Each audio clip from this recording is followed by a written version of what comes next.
And we're live. Hello everyone.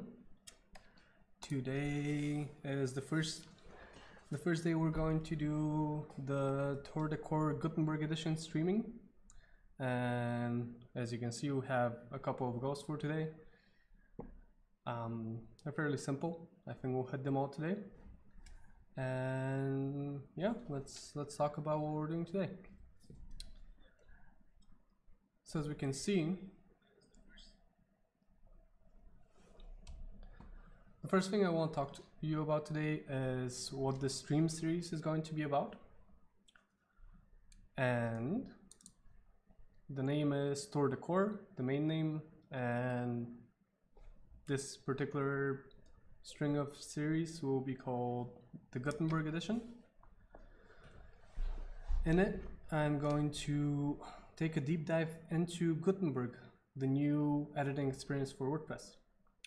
I have not had almost any interaction with Gutenberg, but I'm very excited to start testing it out and developing blocks for it. So something you might want to know up front from the beginning so that you can make an informed decision on whether you're interested in this or not is that I plan on doing any of the research live on the stream. I don't plan on doing a lot of preparations before each stream besides picking out the goals for the particular day. So if you are looking for information that is readily available and is compressed and into small form factor, then this stream might not be free, and that's okay. I just want you to know that so that you can decide for yourself whether you're interested or not. However, if you, like me, and I'm guessing many other people, have not had the time to look into Gutenberg yet and want to start doing it on your own, you might as well join me. And this is probably not going to be super fast-paced, so it's gonna be a good time for you to learn new stuff and maybe see part of the way that I solve problems and I research information, and that might come helpful to you. I hope maybe you're even very good at that already, but if you're not, then you might learn something new as well. The next thing on the list is to share a little bit about my background, and that is that I've been working with WordPress for slightly over 7 years now.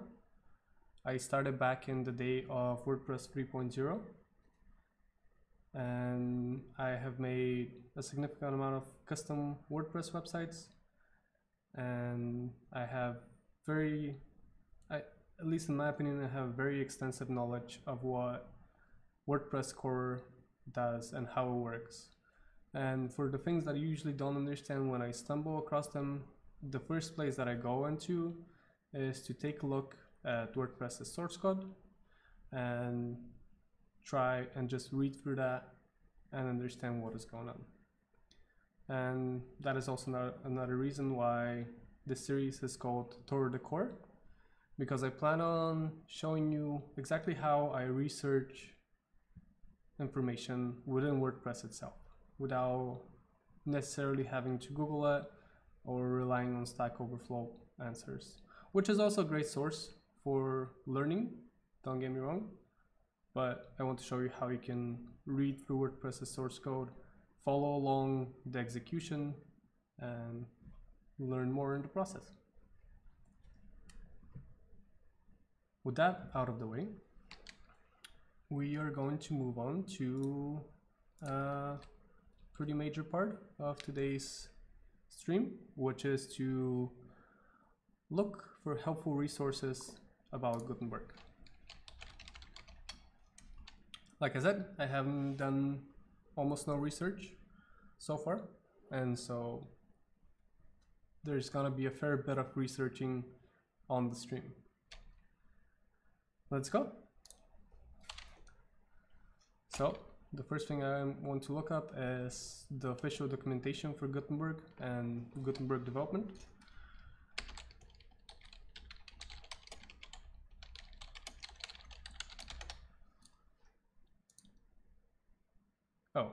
actually before this, I'm actually going to install and activate Gutenberg itself. And my favorite tool is working with WPCOI because I love the command line. Oh, something else to note about this stream, I don't plan on explaining a lot about WordPress core itself. So if you're a beginner WordPress developer and you don't have a lot of experience with WordPress, then some things might confuse you, some things you might not know exactly why they're happening. So this is something you should keep in mind. You'll still be able to follow along, I think. And at the end of each session, I'm going to save all my changes and upload them to a GitHub repository. So that could be helpful to be able to just look through the code that I wrote and tear it apart and understand how it works and copy it and use it on your own computer. And of course I showed everyone my password here. Luckily it's random generated, but not the best idea. Anyway, I'll change it in a little bit. This is a local installation anyway, so it's not a big deal. First of all, let's install Gutenberg.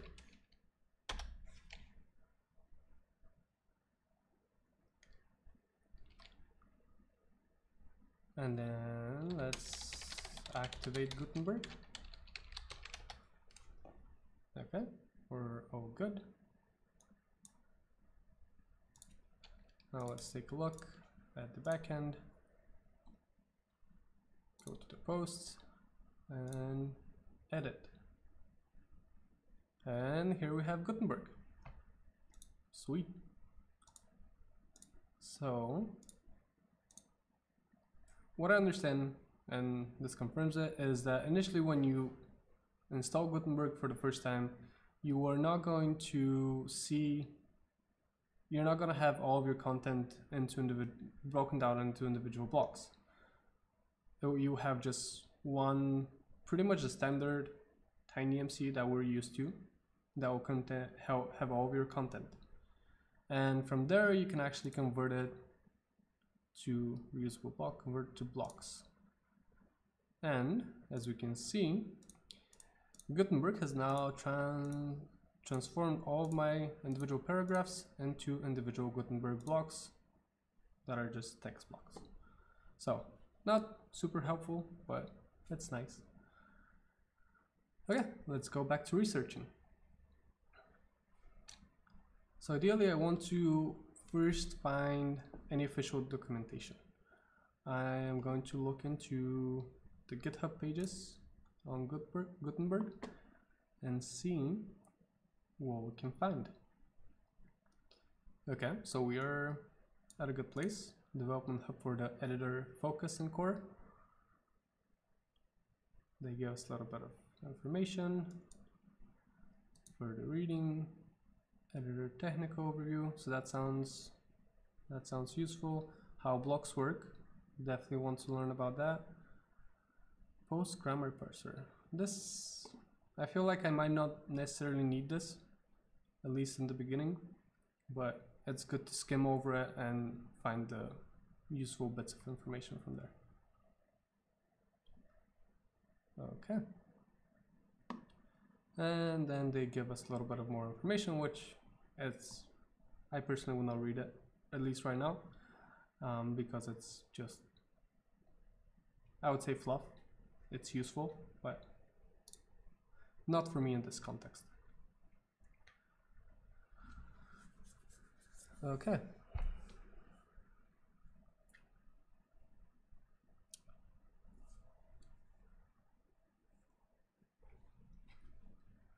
So the goal of the editor focus is to make writing rich posts effortless. That's very cool.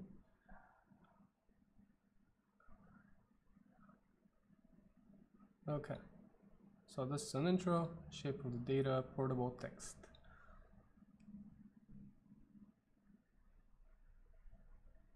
Okay, so here they're saying that they are going to keep all of the content in the post content column in the database.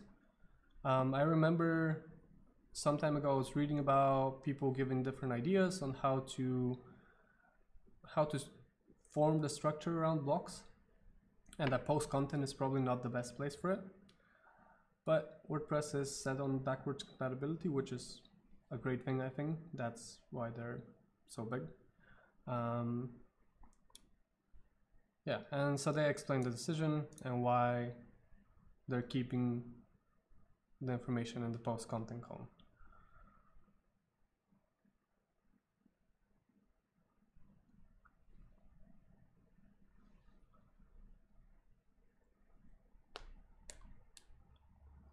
Okay, that they try not to add additional fluff in the DOM, so extra elements or attributes, static and dynamic blocks, process before generating the final output. Okay.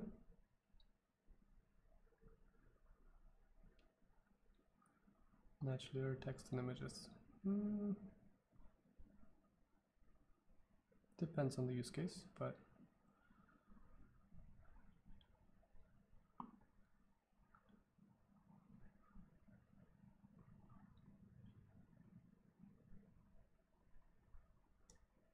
okay. They're aiming for consistent experience.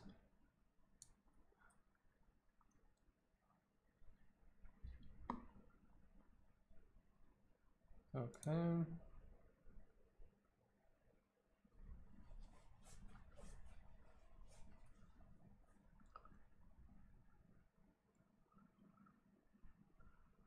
Right. So they're saying that you need to be able to edit your content anywhere, not just from the WordPress dashboard, which is cool.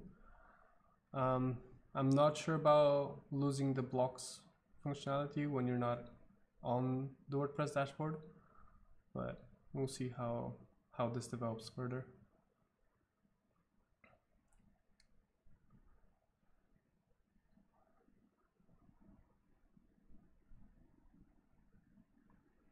Okay, so these are the main fundamentals: the UI that you use to manipulate the block, the demarcation of the block, which is how they say that something is a block, and that's information, and then the rendered output of the block.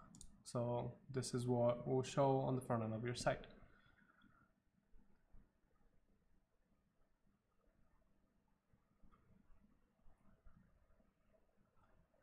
Okay. Coda.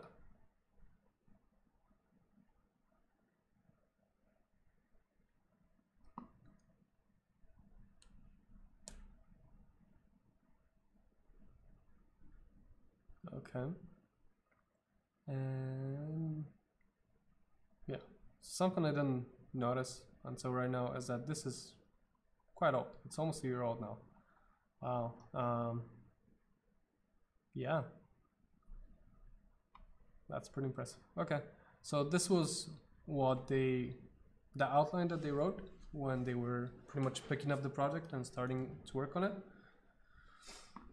So let's move on to how blocks work. Again, this is relatively old information, but it should give us a good idea about how blocks work, which is important so that we understand how the system works so we can code around it.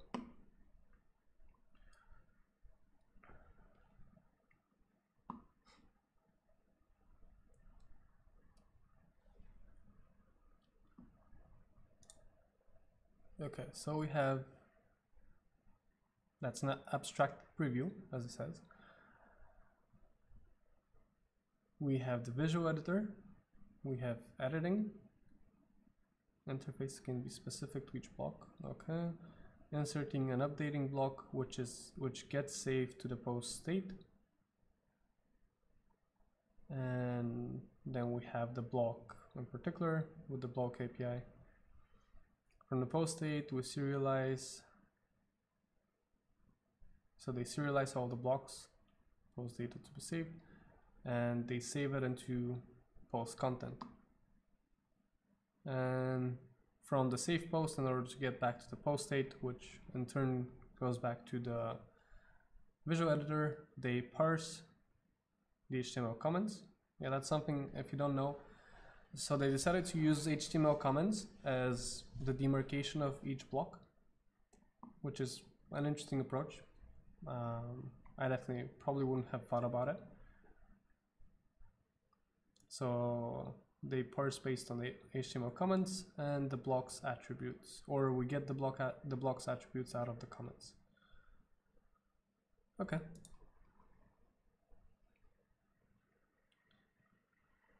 Yeah, and here they go over the logic for the editor. So we parse the post content, we save a state tree of all of the parsed blocks, and then we display that in the DOM. So we render all of the blocks, and then we attach controls to manipulate the content, aka blocks. So the editing UI.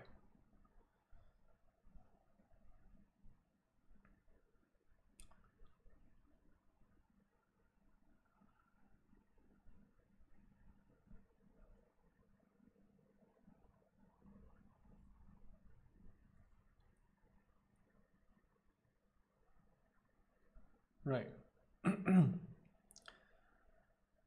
So the state of the application is structured in a way that our browser can understand. And what gets rendered out of the state is a reflection of the state of the application, and changes are unidirectional. Yes. Right. The reality is we don't start with WordPress and WordPress with the representation of the state, because it's stored as a string and not an array, a tree of objects. And so we have to parse it.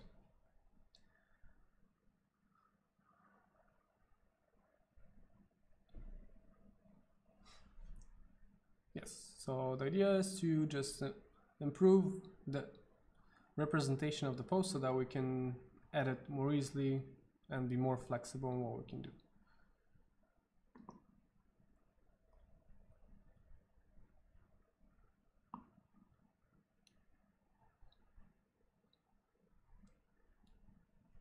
Yes. So even though the foundation is complicated, the end goal is creating individual blocks should be easier and protected from the technicalities of the process.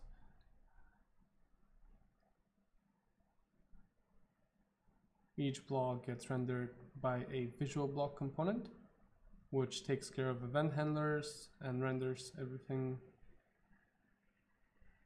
And then the edit function is the markup shape.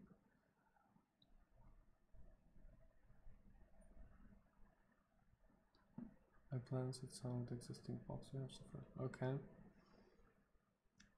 I guess we'll do that. So we have image, text, heading, quote, embed, and separator. Okay.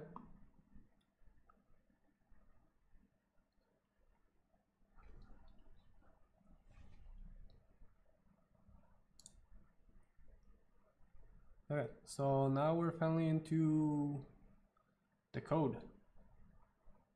So what we're looking at here is the code for the image block. Now, if somebody doesn't have a lot of experience with JavaScript, they might get a little scared, I would say. Not necessarily, but it might be intimidating if you see the syntax for the first time. I guess this is somewhat similar to other languages. I personally have experience mostly with PHP and JavaScript, so I can't talk much about other languages. I've seen this in some C code, C++, and some others. So if you have experience with something else besides PHP and JavaScript, then this might be fairly easy to understand. Okay. So we have WordPress internalization functionality right here. with the double underscore as we're used to in PHP. We have create media from file. Okay, from WordPress utils. Style editor CSS. Oh, so we have other files. Okay, so these are all the files that create the image block in Gutenberg. Image. Cool. Okay. So this image we inserted here is because of all of these files. Now, okay, register block type. So we have a function that registers a a block type. They are identifying it as core image, and they're passing a JavaScript object, which is nice and simple, with a bunch of different properties.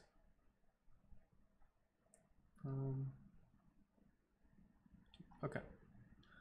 Now, all of this is just my interpretation so far. Again, I haven't read any documentations on the blocks API. So as we eventually find that, we will actually read through it and see if I was correct or not.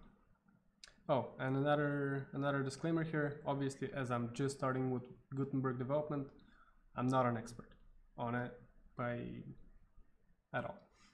So take all of my advice with a grain of salt and decide for yourself. I'll post links to the resources that I found, probably in the video description later on. And yeah, so we have a title, fairly simple. I bet if I come over here,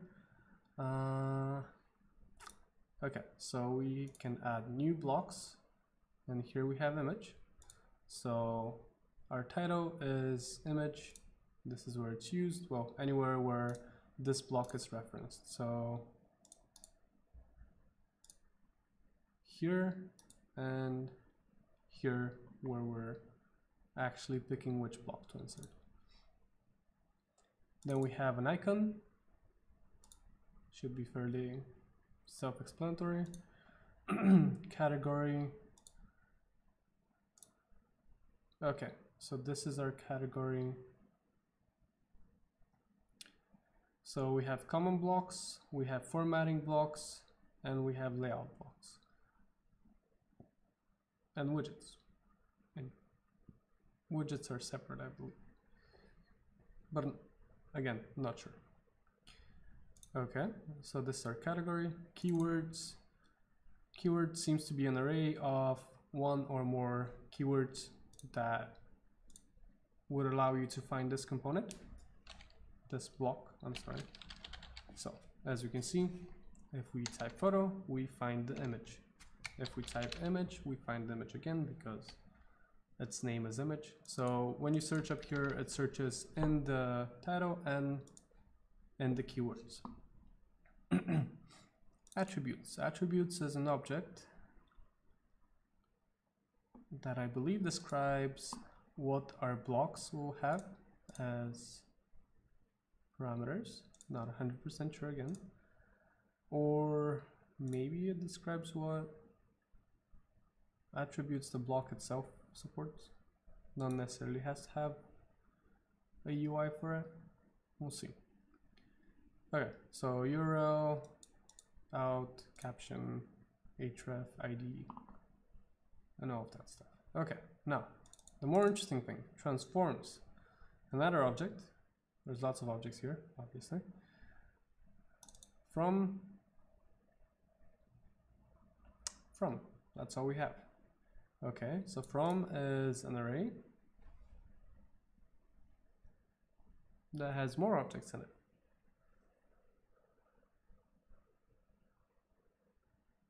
Okay. Type role, type files, type shortcode. Okay. So I think what this is, I think the transforms object defines. So remember where we had an option to, okay, let's go back to the page since I haven't changed it yet. So in here we have convert to blocks. So I'm fairly certain that this transforms property describes what kind of content will create an image block. So this seems like a good way to allow people to migrate their content to the correct block. So if you've used shortcodes before, this seems like an appropriate migration forward, a migration path. So as we can see here, one of the objects in from has a type of shortcode and a tag of caption. So if it's a caption shortcode, then it will convert itself to a block, an image block. That's pretty cool. Okay.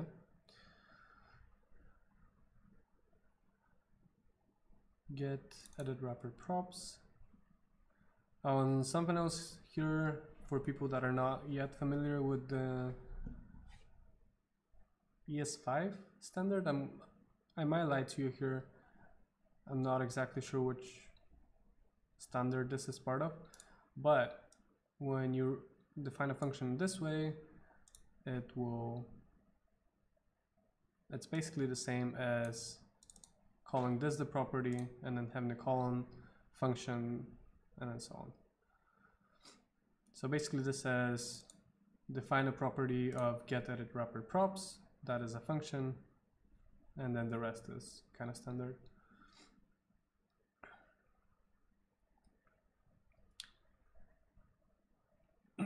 So I believe what this is going to do is this allows you to say what kind of properties you want to attach to your wrapper, to the wrapper for your block. So in this case, they're adding data align and data resized.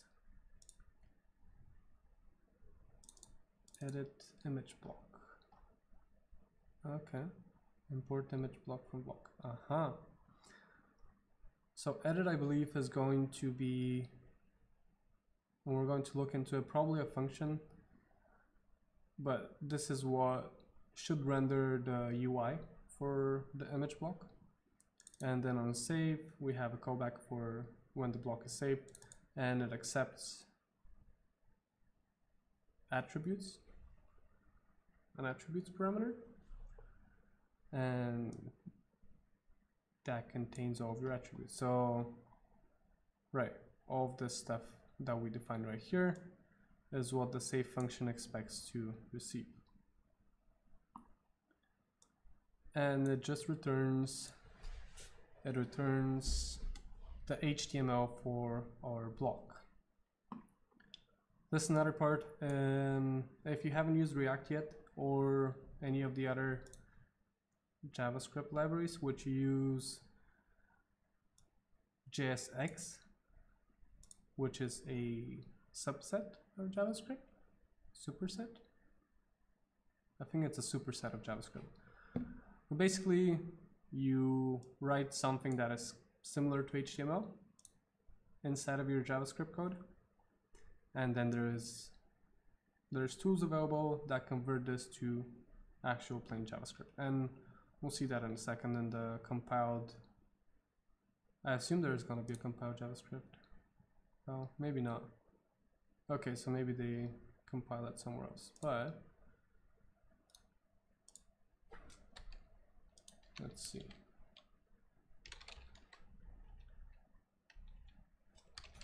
Gutenberg, what do we have?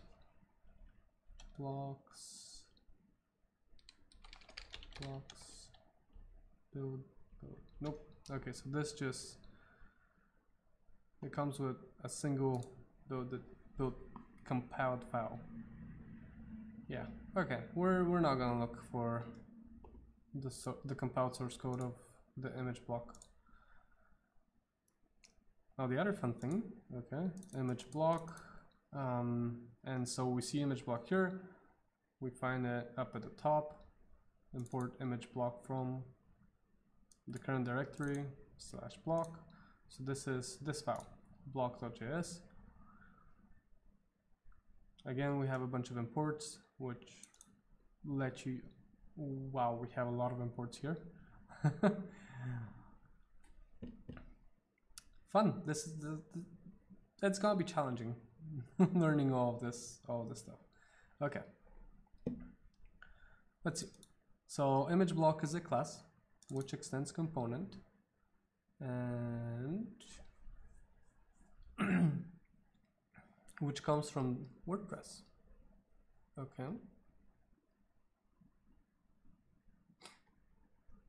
From WordPress components. Okay. So when the image class is initialized, we pass our arguments to the component class, which does some other magic on its own. And then we define, well, all we're doing is binding. I have a nice trick for this. All we do is bind basically the callbacks to the current instance, because with classes in JavaScript, when you define a function like this, in this fashion, there's another way to define it. You can look it up. But basically, this function will not be bound to the instance. So you can think of it in comparison with PHP. It's a loose comparison. Again, take it with a grain of salt. So when you do just this and you call this component didMount, it will be as if you are calling a static function of a PHP class. It's not the same, but that's the closest comparison I can give you. Because inside of this function, you are not going to have access to this, the instance of image block. You're going to, you're just not going to have access to it. So what they do is they say, okay, this, I guess component didMount is fixed another way. Okay, but on select image, so this on select image is this on select image bound to the current instance, because in the constructor this points to the current instance of image block. Okay, so these are a couple of functions from React, and again, I'm not sure. There was a big controversy around whether Gutenberg will keep working with React because of the Facebook patents, something I read about a little bit, but I don't want to get into details because I will say something that is more than likely wrong. Anyway, it seems like they are still sticking with React, so these are both standard React functions, which, if we look up the React components documentation, they have fairly good documentation. It is confusing the first time you work with React, and there's gonna be quite some time to learn stuff, but once you get the hang of it, it's not that difficult. So React component, the component lifecycle, and in here they tell you about the different functions that will be called as your component goes through its lifecycle. So when the component is being mounted, it's going to be initialized. So we see constructor here, they have their constructor here as well. So that's the first thing that gets called when initializing your component. And to talk a little bit more about React components and how they work, I guess we'll deal with that later. Okay, so when the component updates, they do some more checks. Then they have a function when the image is selected. And then when pretty much any of the attributes get changed in the DOM, they call set attribute so that they can update the block itself. So they call this prop set attributes, and then they give it an object of all the attributes that they want to update, and then the block's attributes get updated so that they can be saved and so on. Interesting function is render. This is what renders the block itself. So this is basically what renders, let's go back here, what renders this whole thing. And something that's going to be very useful while working with, yes, it is React, is the React Developer Tools. So this is an extension that you can install in Chrome, and I'm pretty sure in the other major browsers. You should look it up. But basically what React Developer Tools lets you do is to look into all of the components that are mounted, all of the React components that are mounted in the current DOM, and interact with it. Okay, so now if we try and find this, we are going to find a lot of fun stuff. Okay, figure API. Yep, like I said, lots of fun stuff, but there's okay. Yep, there's more than we need to know at this point.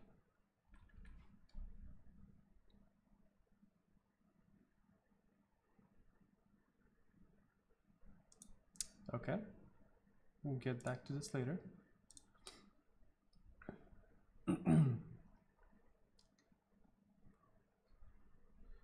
Okay, so what we can see here is that the controls of this will be these right here if we're focused on our block. So focus comes from right here. So this props, if this props focus is a true free value, then we're going to have these controls. Controls, rather as who have no controls. So as you can see here, okay, I'll get rid of this. When we click on it, we have all these extra controls, and when we don't click on it, we don't have them. So that's one way to do it. And then they define the specific types of controls that they have. Here we have block alignment toolbar, which I assume, yes. So it comes from, it's already predefined, so you can use it in your own components as well.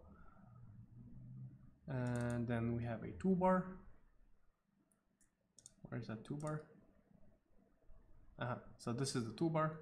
No, sorry. This is the toolbar. Media upload button. And URL input button. Okay. Yes, so URL and media upload. Okay. Good. URL comes from the attributes. So attributes come from this props. So this props, attributes, and then URL. And if we don't have a URL, what we do is we return the controls, which are defined somewhere. Controls. Right. So these are controls which, if you're not focused on it, there's not going to be anything in there. Then if it's focused, then we do the inspector controls, blog description. So if we get rid of this image, which we should be able to, yeah, so if we have no image, then we have some different stuff. And then a placeholder. Cool, so there's a placeholder component that you can use, and it has a drop zone. Oh my god, this is gonna be awesome. I have many times had the need to use drag and drop zones in WordPress while creating plugins or site-specific functionality. And it's usually looking up how to do it, and there's like a lot of information that I need. And honestly, a significantly decent amount of code that needs to go into it. I mean, usually maybe it boils down to like 10 to 20 lines of code. But that's great. We just use the Dropzone component and we say when the files are dropped, do something. Amazing. I love it. Wow. Okay. Form file upload, which should be the standard upload. Yep. There it is. And then a media button. Again, lovely. I love it. Excellent. Okay. So basically this block of code right here defines the UI that we're going to see when we have no image. We have no image, we see a placeholder, and this can be instructions or a preview of what the block could look like, anything you can think of. However, if we do have a URL, then we're going to define some different controls. So basically when we actually have the image selected, we see something completely different. And it could be the same and it could be different. It's up to you to decide. So we can align to the right. Centering doesn't work for some reason.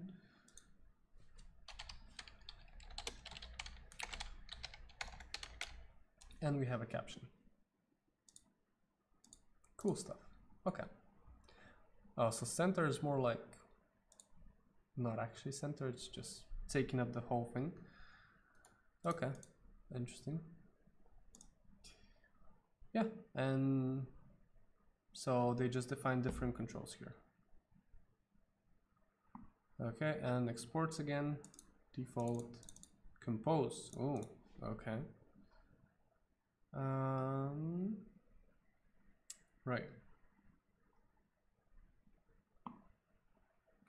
With context, text editor, settings. With API data. Fun. Oh. Fun. Okay. Huh. So it seems like Gutenberg is also giving us easier way to hook into, to tap into the REST API, which is also fun on its own, but they seem to be making it significantly easier by giving us this with API data. And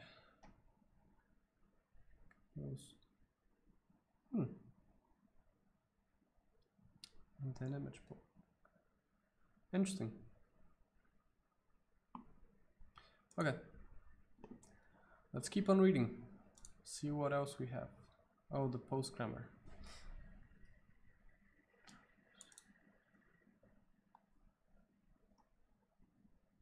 Okay, this has not been updated in a while either.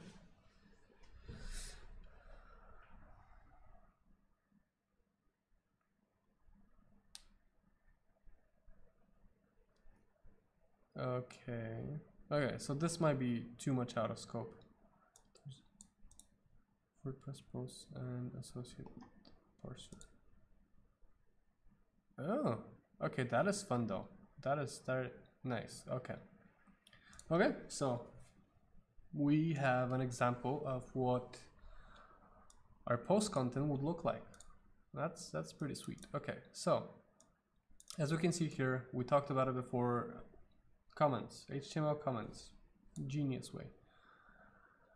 So we have an HTML comment, and then inside we have WP, so that we can know that this is a WordPress block, and then the way that the block was named. So if we go back here, this is the blog, the first parameter of registered block type, core text, and then it has a bunch of,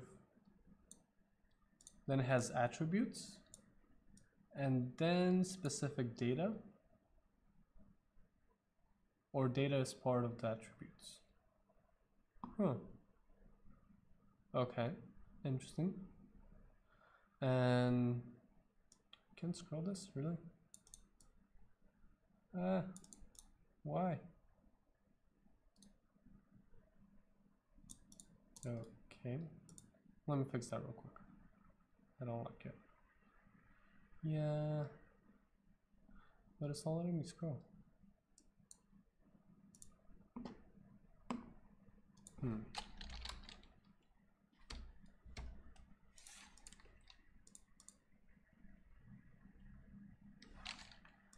How about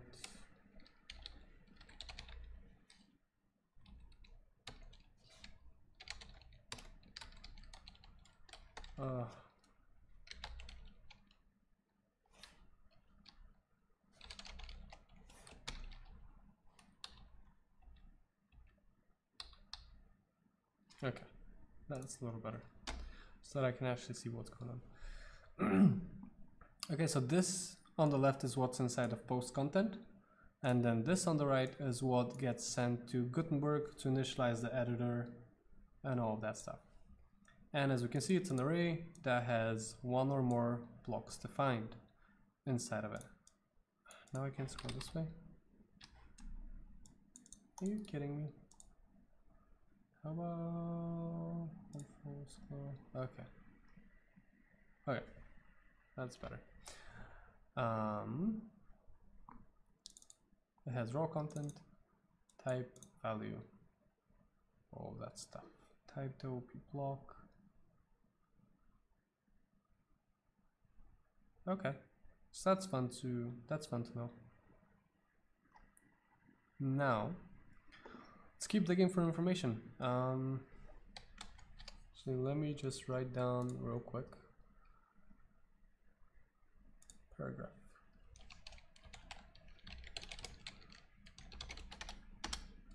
And let's just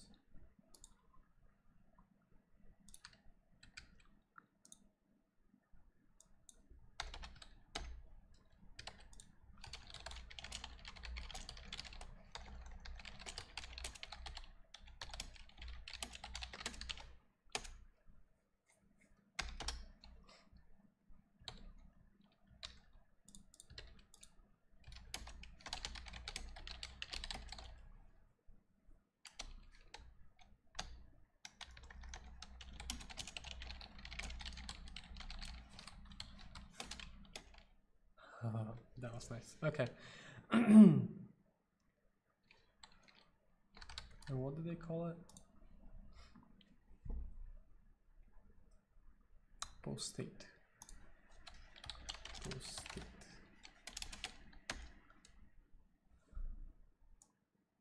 I wish I would outlink those.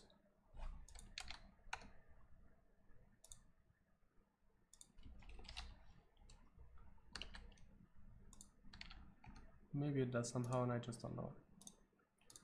Okay. Now let's keep reading.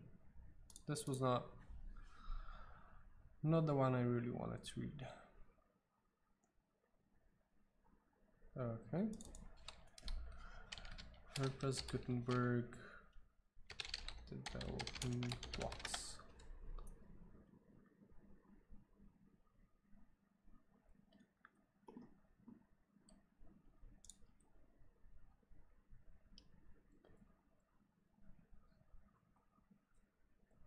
Okay, so here we have a blog post from WP couple. Props to them for writing it. Okay, so there's some basic instructions. Yes, next block.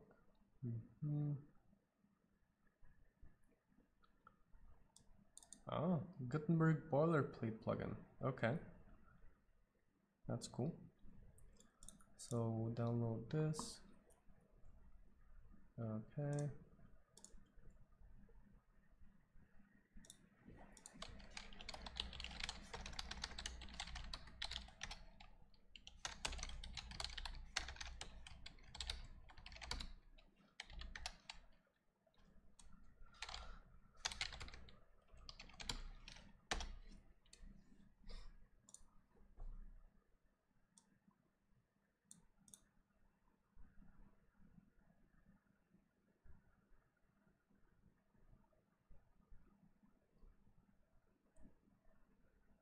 Cool. So they have a series on building custom Gutenberg blocks. This is the one we're looking at.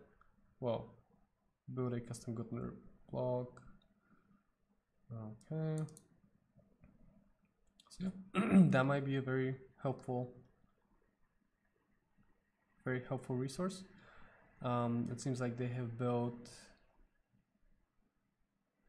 a boilerplate plugin that we can read through and we can see what happens exactly and how to build stuff. I would imagine there would be some more official place for it. I mean, I don't want to discredit them, but it would be a real mess if the Gutenberg team hasn't done anything yet. And maybe I just can't find it. Oh, probably not an automatic. Never mind. WordPress Gutenberg. Okay. Let's look at the Gutenberg repository and see if they have any helpful links on that. Blogs.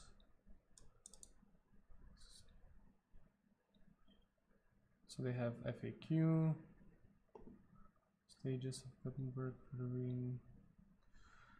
Oh, documentation. Yes, yes, that's what we're looking for. Yes, okay.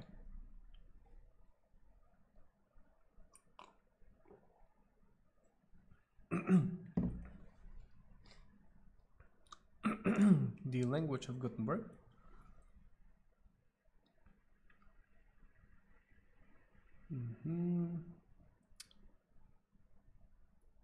Okay, we kind of know how blocks work. All the post content converting tree of blocks, we already saw that. Serialization, delimiters. Okay, this is the more technical stuff, more of the deeper stuff that we kind of already went through, and it's not as interesting. Now we're ready to get our hands dirty and get to... All right, so we looked up some helpful resources, heard about the idea and structure of blocks. Let me add this blog post.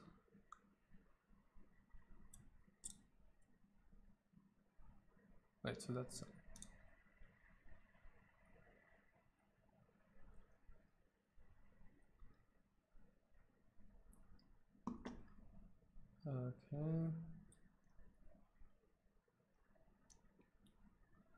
Who's that written from? The couple editorial team. All seem very similar.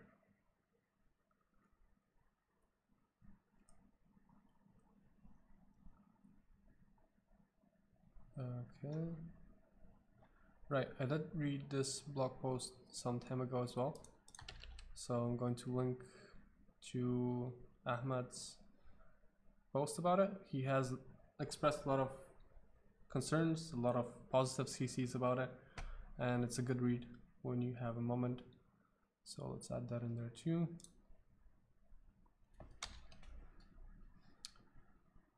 Let's make sure I don't misspell his name.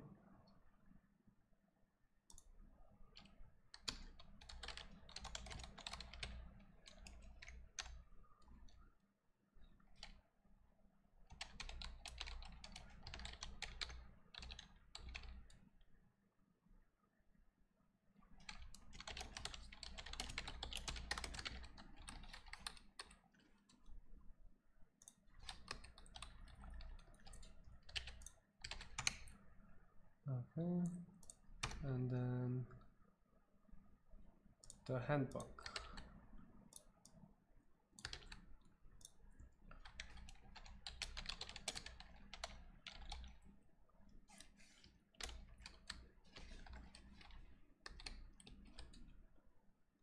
Okay, so here's the problem. So when I press Shift and Home to select everything to the beginning of the line, I then can't go back and unselect some of that stuff.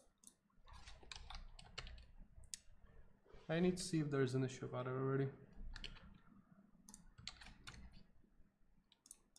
Oh yeah, so that's something else I would recommend. So if you run into any issues while you are playing with Gutenberg, where you're developing stuff, make sure to check out on the GitHub repository for Gutenberg.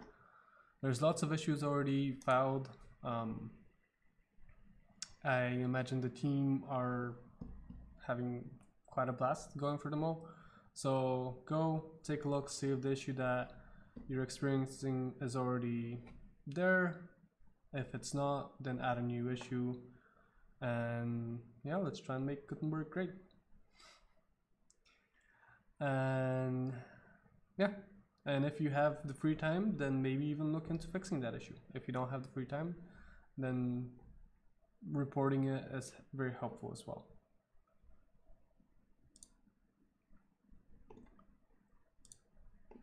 Okay, let me close up some of the stuff that I don't need.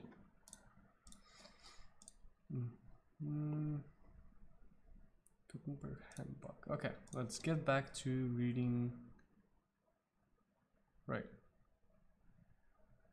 Blocks. Writing your first block type.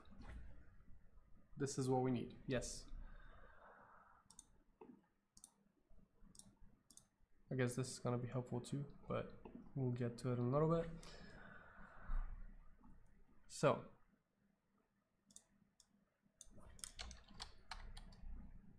this is done. This is done. We'll keep looking. Idea and structure of blocks. This is done. Look at that. We're up to 4. We need to create our first custom block. Woohoo! Let's see. Let's create a new block type which displays a styled message in a post. Perfect. We don't allow the user to edit this message. Okay, that's fine. Learn more about editable fields in later sections. That's perfectly fine.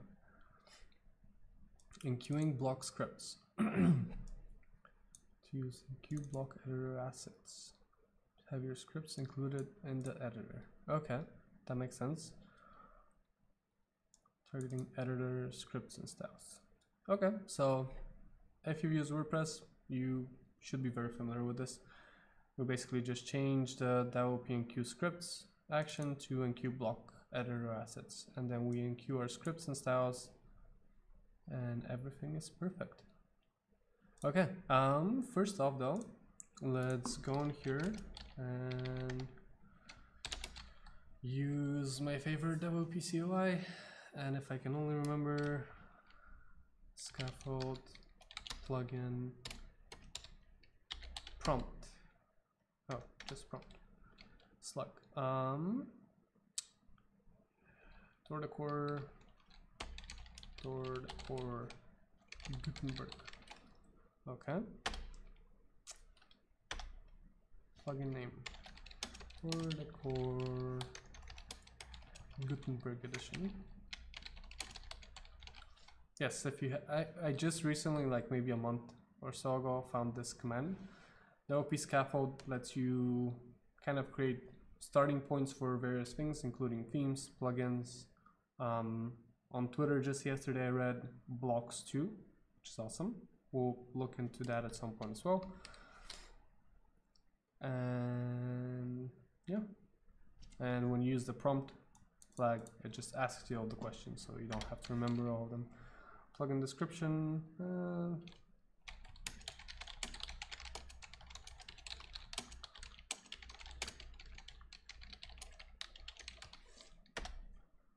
Plugin author.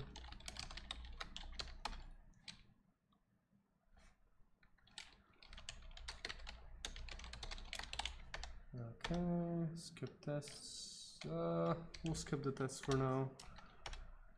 Activate, yes please. Activate network, no. Force, no. Okay. Our plugin is active. Let's find. Oh, right. Okay. I forgot about that. I renamed my folder. What? No, no, no. Okay. And so Visual Studio Code is freaking out a little bit. No. Record. Add. Remove this one. Plugins. Yes, yes. Store the core Gutenberg. Okay, we have just an empty plugin file,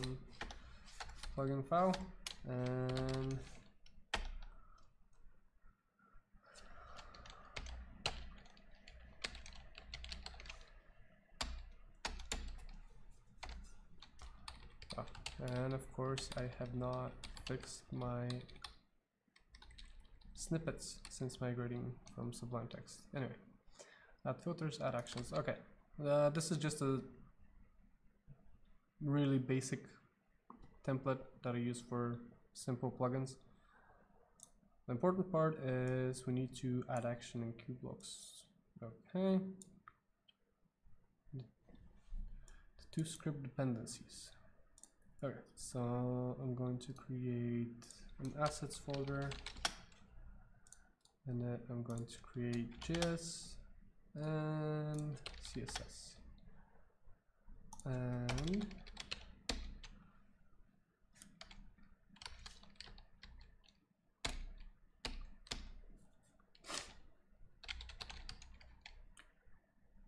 enqueue Gutenberg scripts, nothing here. Enqueue block editor assets. Okay. Yep. Move this out of here.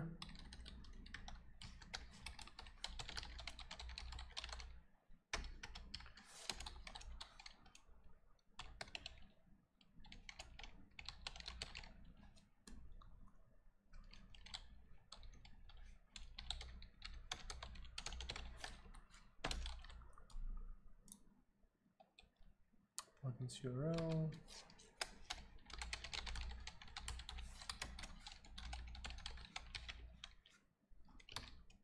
And we have our block. Well, just world block. Just okay. File. And we depend on WP blocks and WP element. Okay, so we have this stuff.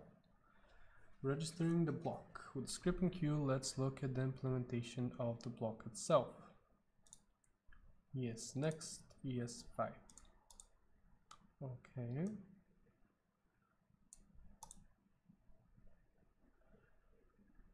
I wonder if they tell us how to actually compile stuff. Perhaps they don't. Okay. Not ideal.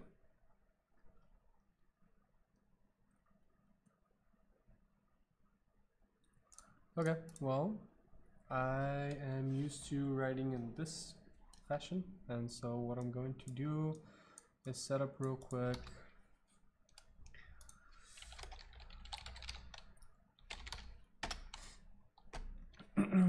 a config file. We already have package.json grant. Sure. Okay.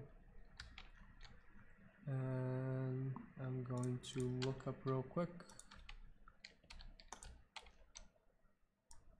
the specifics that I use usually.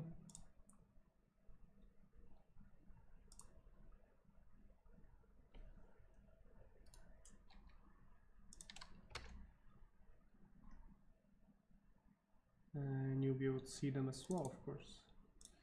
Scripts, dependencies, okay, yes. Preset React. I'm guessing we're not going to need those. Okay, so I use Babel CLI. I use a plugin, Transform ES12 2015 duplicate key fix. This is not really necessary. All it does is that if you have a JavaScript object and you define two parameters, two properties that are called the same thing, modern browsers will not mind. But in the project that I was using, there was a specific JavaScript engine that did not like that, and so I had to install that. And obviously, usually when you write a small object, it's fairly trivial to not do it. I mean, you can still miss it, but however, when you write a big component that has many properties, it's very easy to miss duplicate properties, and that's why I needed that. Anyway, so on the ES 2015 preset and the preset for React, and that's about it. Okay, and then we just define some scripts that I use in order to watch for changes and stuff like that. Not modules, watch presets, plugins. Okay, so I want to assets. I guess I'll do JSX folder and assets JSX, and we want to take the output to assets.js. So these are scripts that you can run with npm, and so if you type in here once I install the packages, but if I type watch/react, it's going to run this command, which in turn the Babel CLI itself has the watch parameter, which watches the specified directory and all files in it for changes. So we say that we want to watch everything in assets.jsx, and we want to compile it and save it to assets.js. So as we create a file in the JSX folder, it's going to compile that file and save it into the JS, and it's going to be great. Build React just does the same as watch React, just builds it once. Okay, let's save that. npm install. I should probably be using Yarn. Still haven't tried it. Oops.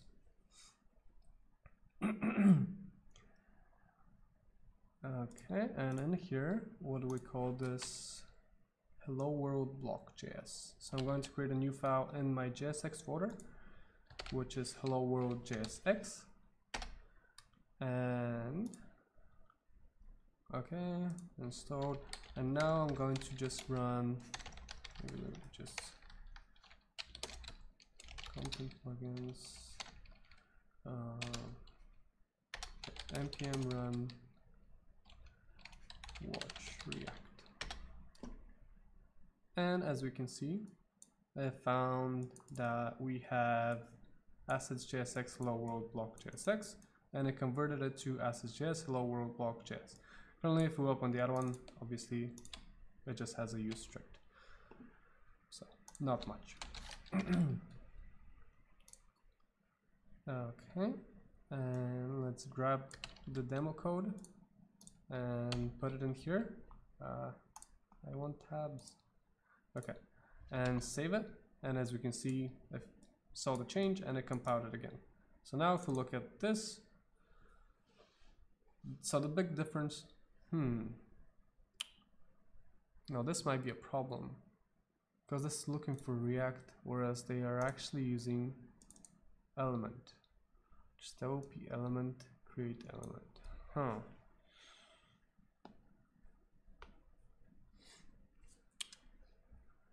Now I bet that there's a different way to do it, but for right now I'm just going to kind of shim it together, and basically I will kind of just say React equals.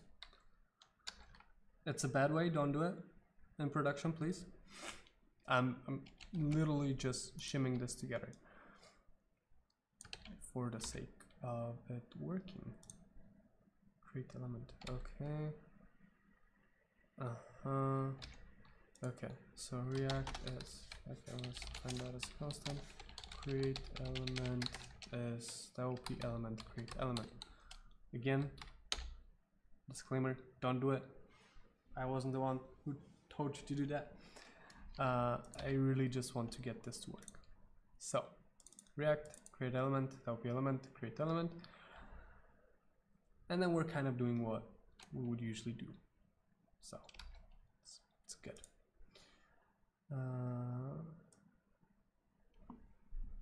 Register block type. Turn Yeah, I have no idea.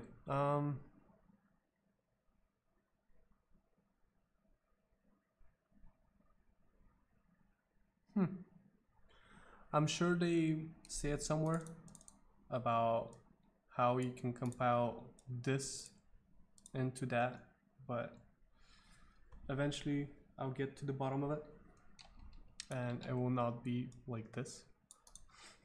But for right now, this should do the trick. Okay, so when we register a block, we should immediately see that it becomes available as an option in the editor inserter dialog. Is that the case? Let's find out. Okay, let's update and let's reload and see if it's still working. And if we have it's not working. Okay. Must either be no or a function not undefined.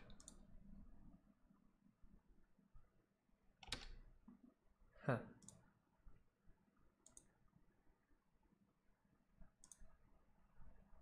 Must either be no. Okay. I think what we're missing here, and I could be wrong, is that edit needs to actually be a component instead of missing. That is kind of my first thought. Okay. Oh, and let's call this the way we want to call it. So TDC hello world. So to the core hello world. This is the name of our component. Okay, let's skip on to the next step. Extensibility, creating blocks. To the point where they are going to show us how to actually define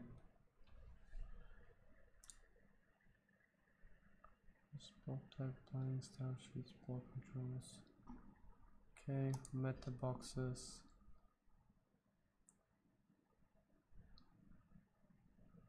Ooh, back impact meta box false. Interesting.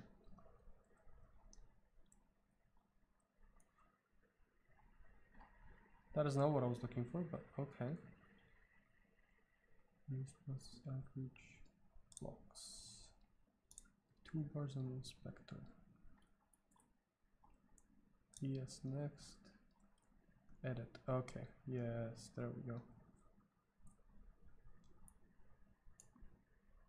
And change content and change alignment. Interesting thing is that there is no constructor here either.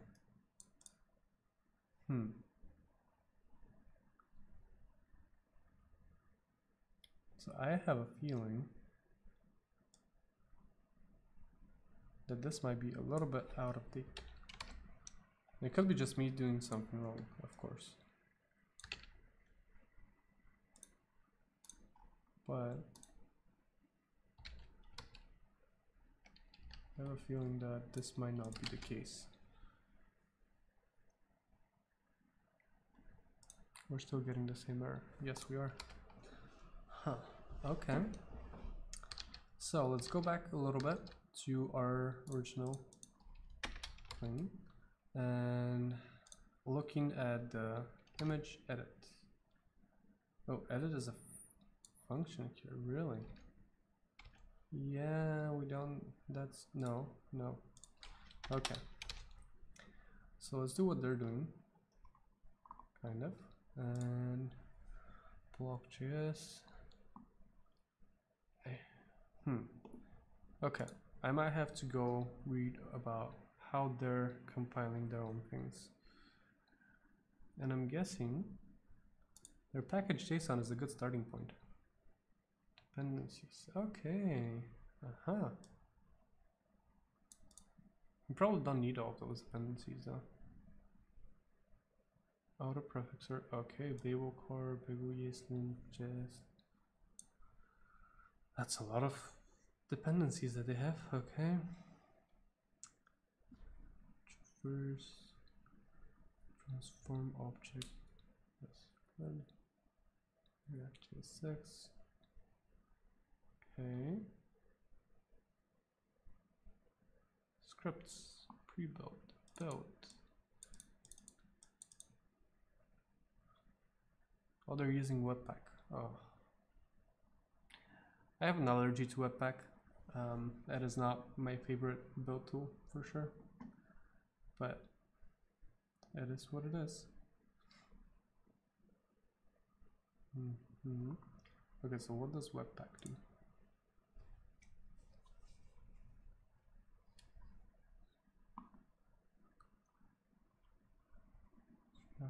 Click, use.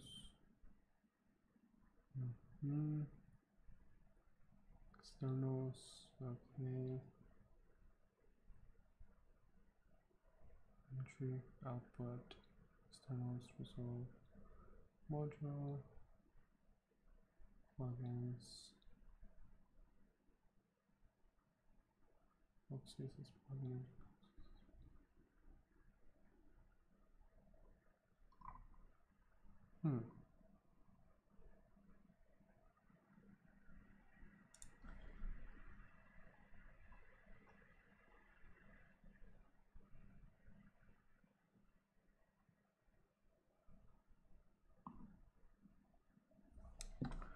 Okay, let's try and use some of those packages that they're using. And oh, dev dependencies, okay. Because that might do a better job.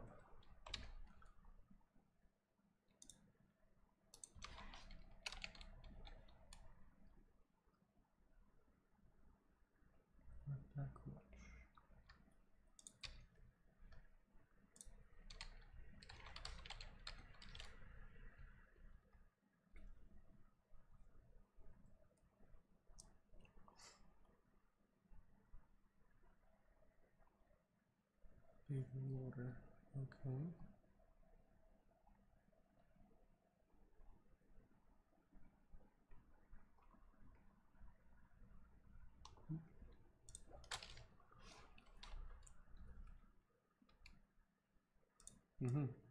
Okay.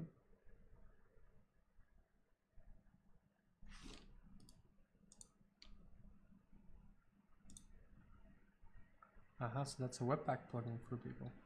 Okay.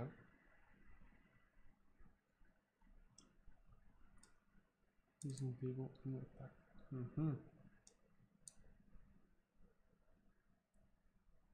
Okay. So we don't need this one, potentially.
JavaScript testing. Okay. Yes.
So I'm trying to debug. Well, I'm trying to find a way a better way to compile the JSX files, and I'm not doing very well, as you can probably see.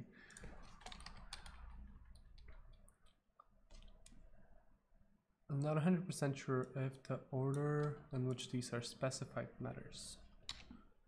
And also I can't find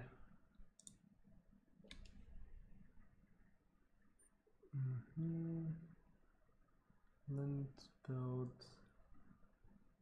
Okay.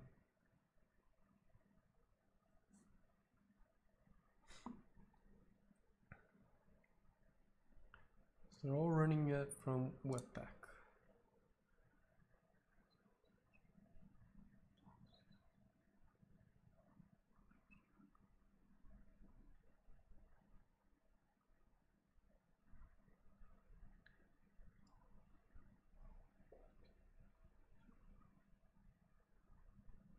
Yes.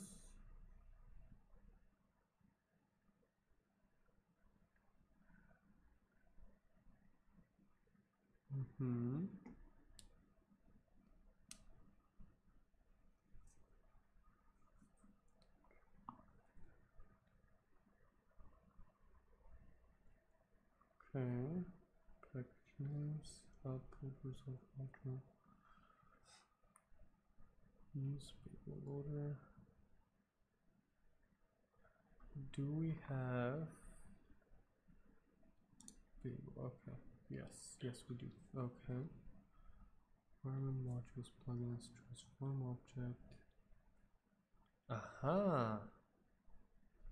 I think okay. I think I found what I was missing. So Babel RC in here.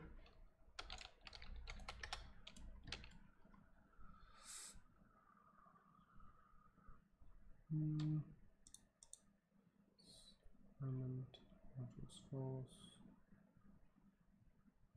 Okay, I'm now using this part of the configuration. Okay, this defines the plugins that we're using. Environment, default, plugins, and test. Get text. Okay. Try this. Plugins, slow dash, transform, runtime. Okay. So now in here, let's try cross environment. Ooh. I guess we need this one too. Oh, and silly me forgot to install all the requirements again. ABCG.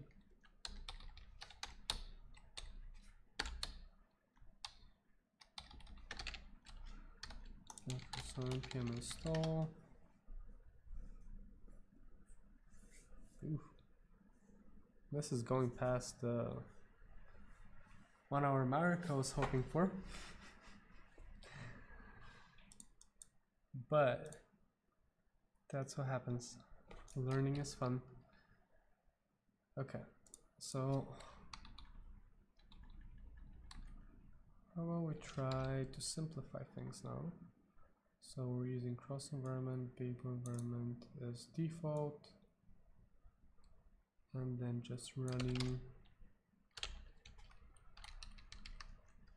Babel. For some reason before I had to use the path to Babel.js. I don't know why. Maybe I was doing something wrong. Not sure. See if this is going to work. So if we watch React, okay, and yes, okay, success is what we have. So this ugly hack is no longer necessary. Finally, let me also update this. It's great. I will be able to simplify my npm build commands on my other projects. So that's cool.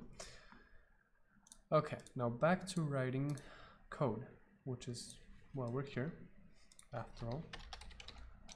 And let's get rid of some of this stuff. I do want to take a look at the class that they're using and model our class accordingly as well, instead of doing what they're doing in the documentation. Because again, maybe I'm just doing something wrong, but let's see. Okay, I was doing something wrong. Perfect. Okay. And what do we call this one? What is it called now? Hello world. Hello world? Is hello world here? Yay, hello world. Pretty. Sweet. Okay. We have our hello world block, finally, an hour and a half later. But it's here. Phew, that took a while. Okay. And I kind of want to keep going, but I'm afraid that the next step is probably going to take another hour and a half. I wonder if I should keep going.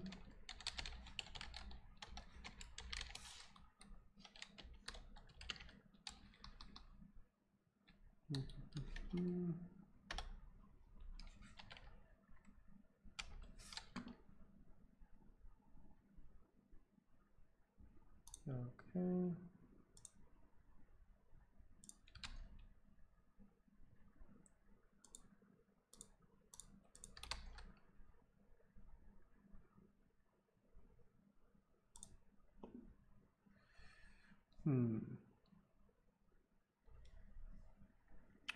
I guess we can at least start a little bit into it. If I get sucked into it, I'm sorry. Don't blame me. I mean, blame me if you want. Let's see. Okay, so edit.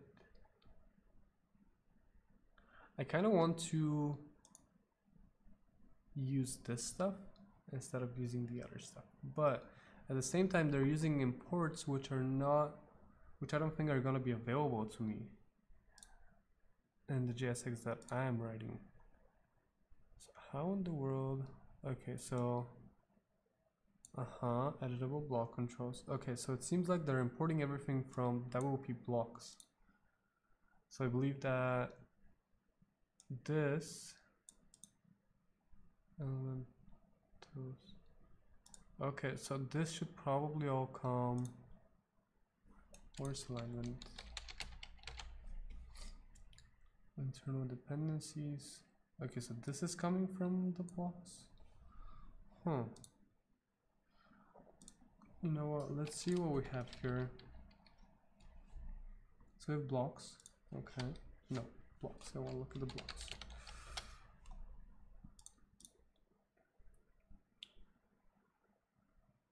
Okay, yeah, we have a lot of stuff here.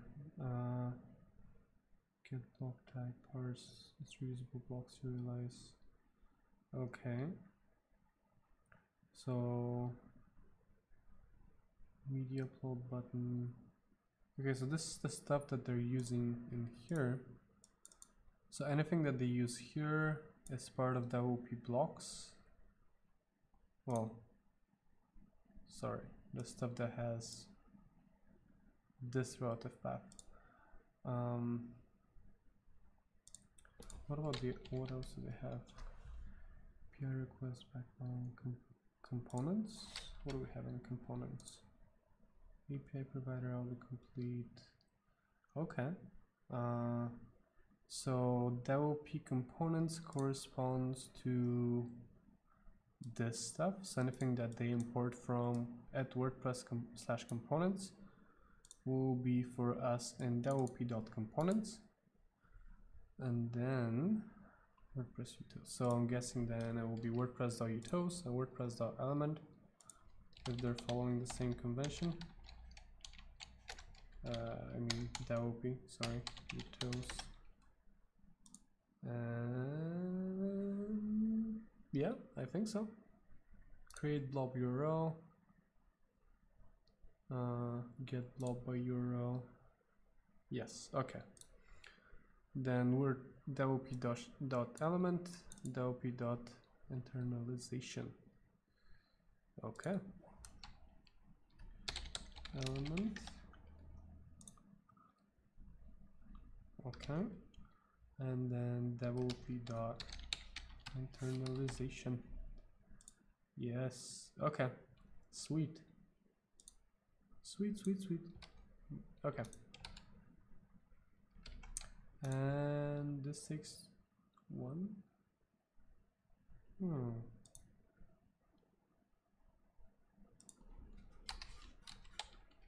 How come there's no double underscores? Interesting. Okay. Anyway, so I would define a class here. So class hello world. This should be limited to our scope, but we are in global scope. Oh, let's wrap this real quick.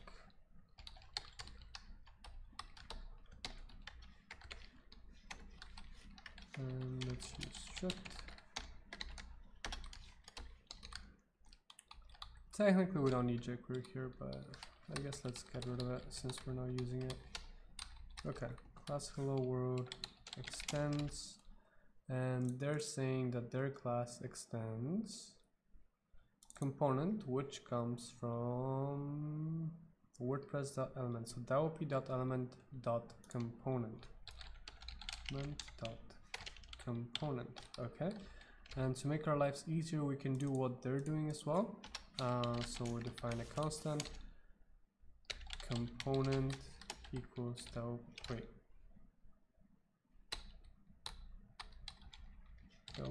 block equals component. Wait, what? Element. Sorry. wp element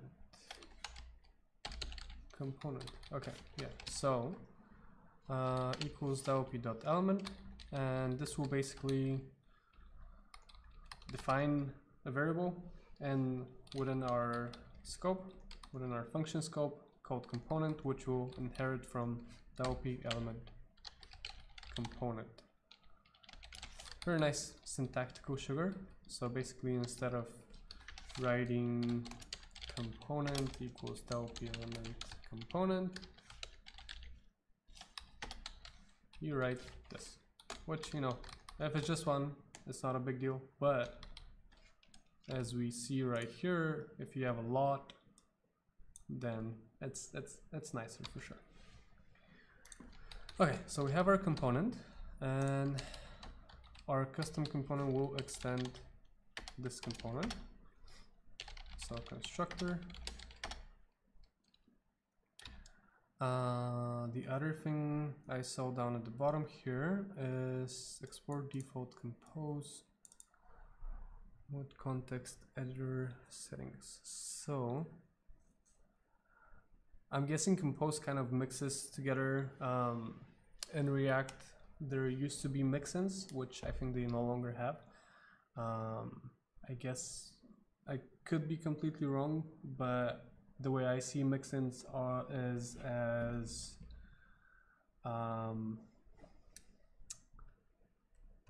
is the way that you use, what was it called in PHP?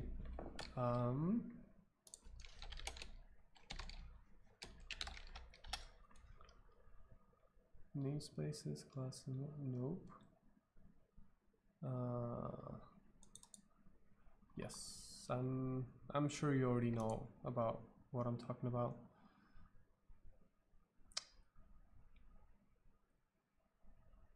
No. Traits, yes, as a trait perhaps is what I I would assume it works like. So I could be wrong again, so do your research on that in particular. Anyway, so let's see if we can give hello world to edit, whether that's going to work. And we're going to get rid of this stuff. Oops, not as a function. Constructor. And here we want to do super arguments. Yeah. Render, whoops. Render will be just this. Is that how they do it? More or less. Render, yep. Constructor, super arguments. Okay. Okay, no error in compiling here. And let's hello editor for the core. And let's see what happens here. Block style. Okay, yeah. And let's update this and then reload the page and see if our component got updated. Hello world is not defined. Oh. Okay, you're not defined. I guess we'll put this all the way at the bottom. JavaScript is not PHP. If you didn't know that already. Hello editor toward the core. Yeah. Okay. Sweet. So the next thing that we can do in render is we can add some sweet outline to this. Where did my image? Oh, okay. I don't know if we need an outline, but just for the sake of it, we'll do one because we can.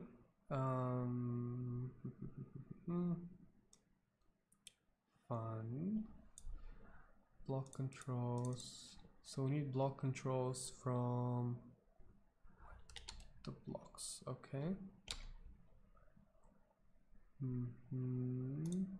Blocks, block controls. What else are we using down here? Block controls, block alignment toolbar. And what else? Media upload button. Sure. Let's button media upload in there. Why not? Dash icon. Oh, sweet. Sweet. Okay. So if we don't have anything, we will do something else. Otherwise, we'll do something else. Okay. Text control. That's also useful. Image settings. It's focused. And okay. Image settings. I don't see image settings.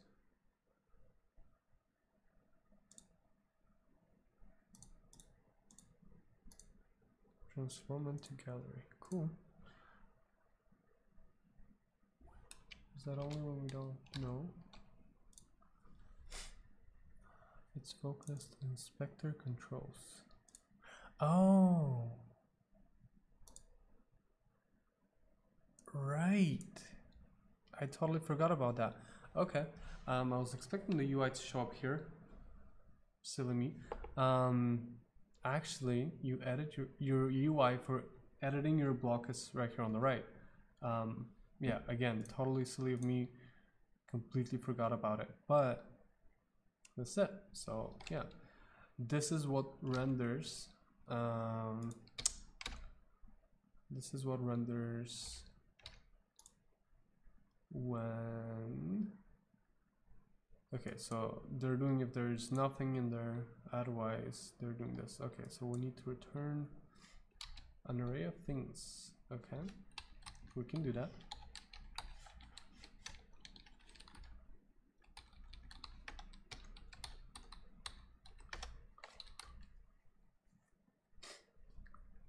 Oops. So save, we'll keep save as it is. We'll define attributes. Oh, it's the content though. So let's look at a different block that actually has content. For example, HTML table quote, perhaps index.js query default value block attributes citation.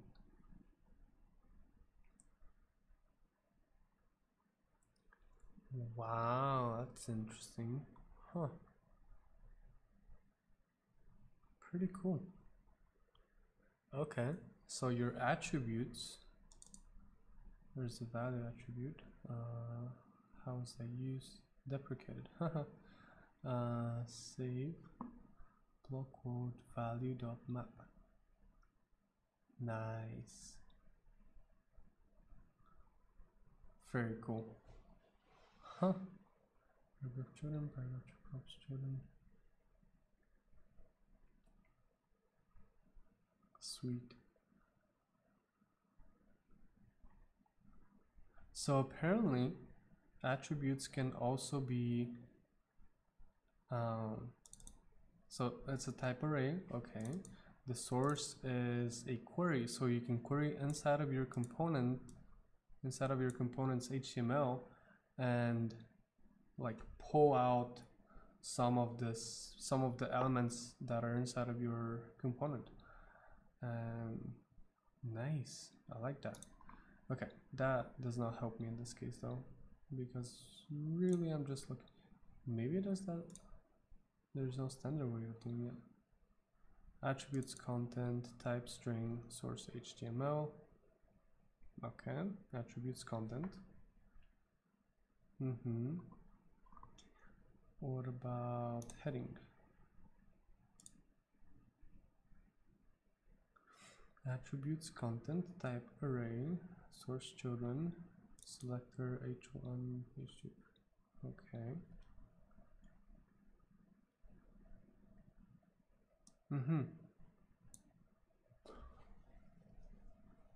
So what I can see us using for this particular one, for this particular example, would be to define attributes, content, attributes needs to be like this, content needs to be key here, which is of type string. Can it be of type string? I think so.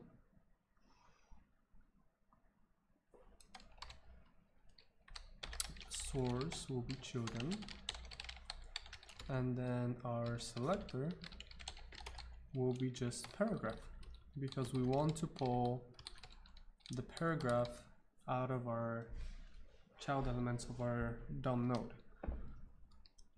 That's how I understand it.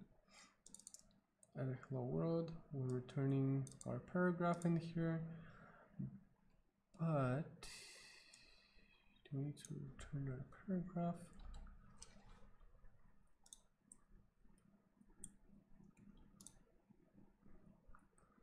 Additional CSS class, okay.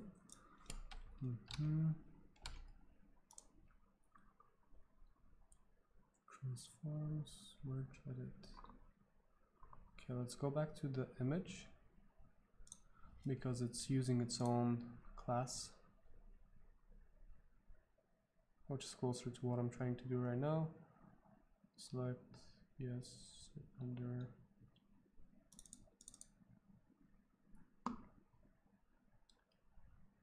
controls. So these are our controls. Where is our image? So these are the controls up at the top. Controls placeholder, so that's it. We don't have a URL. Focus figure. Inspector. Oh, okay. So that's still funky. I like it. So we are rendering the whole thing, and through some magic, exactly magic, not the game magic, just plain old magic. I'm guessing if it finds inspector controls, it grabs the component and it puts it right here on the right. And everything else, it just renders in place where your block is inside of the DOM, but the inspector controls in particular, it renders over here on the right. Funky, quite funky. I like it. Okay, let's see.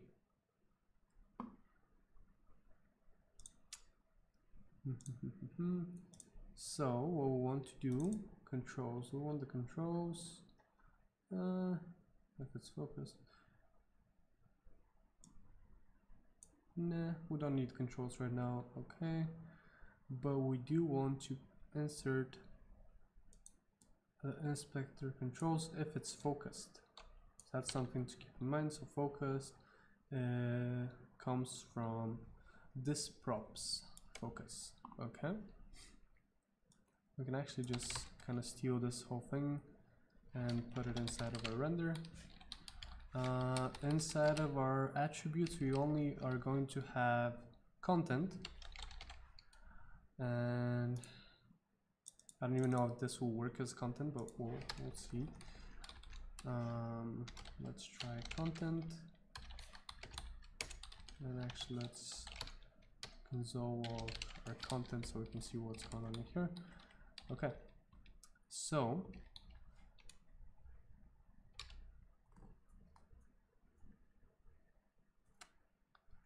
just an array, okay, and placeholder. Sweet. We do need a key here. We'll get to that in a second. We do need a key. So in React, when you're rendering multiple child nodes and a parent, so in this case we are going to try and render an array of nodes, elements, components, whatever you want to call them. We need to name each one of those elements so that React knows which one to update. So because, for example, if we have this, for some reason, if we have this twice, so if we have two paragraphs and something happens that needs to update it, so say we have content and content 2 in our attributes, and one of the paragraphs relies on content and the other one relies on content 2, React needs to know which one has to be re-rendered, because it doesn't re-render the whole tree usually, and by giving it a key, React knows, okay, so I need to change this one. Might not be quite exactly like that, but somewhat. And so here, if we have focus, then we want to return block controls. No, not block controls. Inspector controls. Yes, inspector controls, sorry. We have block description. Where's our block description? Import block description. Block description is okay.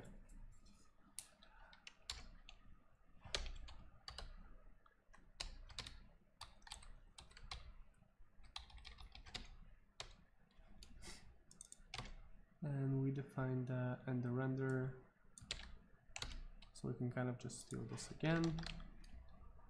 Block description, and up at the top we want to import that too. Yes. Block description, and we can say We love Gutenberg.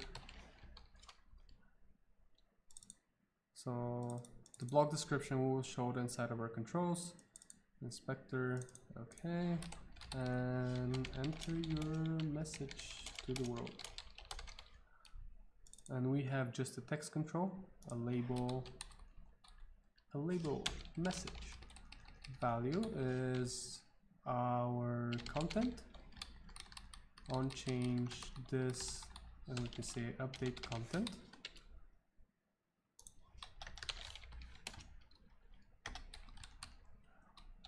Okay, and here basically we do this props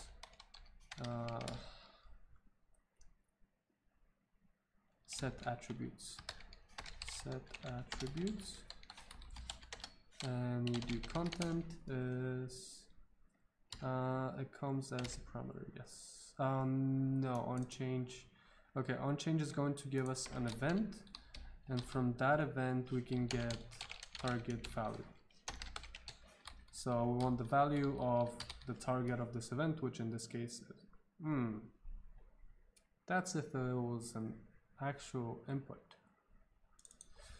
With text control, since this is a custom component,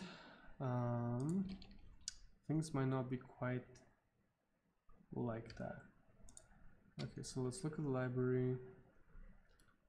Not even library, no. Blocks. Perhaps. Inspector controls, text control, index.js. Base control. Okay, so we want the base control. And what do we do on change? Wait, okay, sorry, I lied. And the text control. Input, on change. Okay, yeah, so we can see right here they're doing things nicer for us, so thanks about that.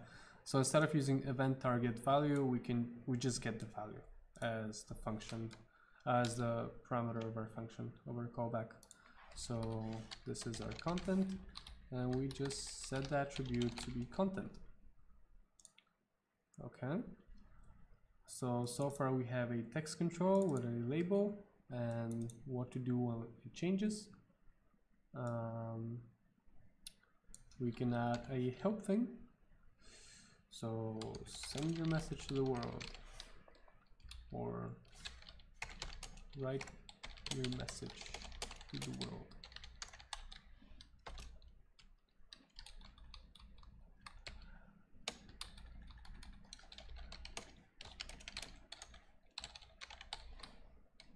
Just that, okay. And we can add some more controls here, but we don't need to. All we need is the text control. I guess we could do a nice color picker here. I bet they already have a color picker somewhere in here. They might not. I'd be lying, but color palette.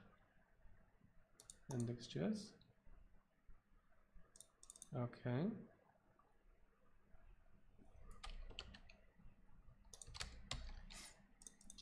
WP blocks. Color palette. Yes. Good. Okay. Colors map.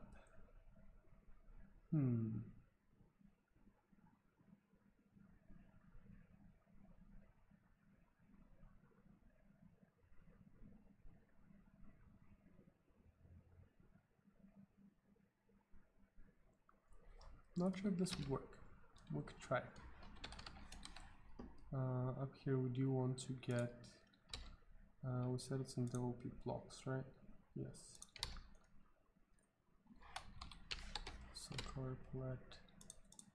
And actually let's just search for color palette and see how they're using it inside of other things.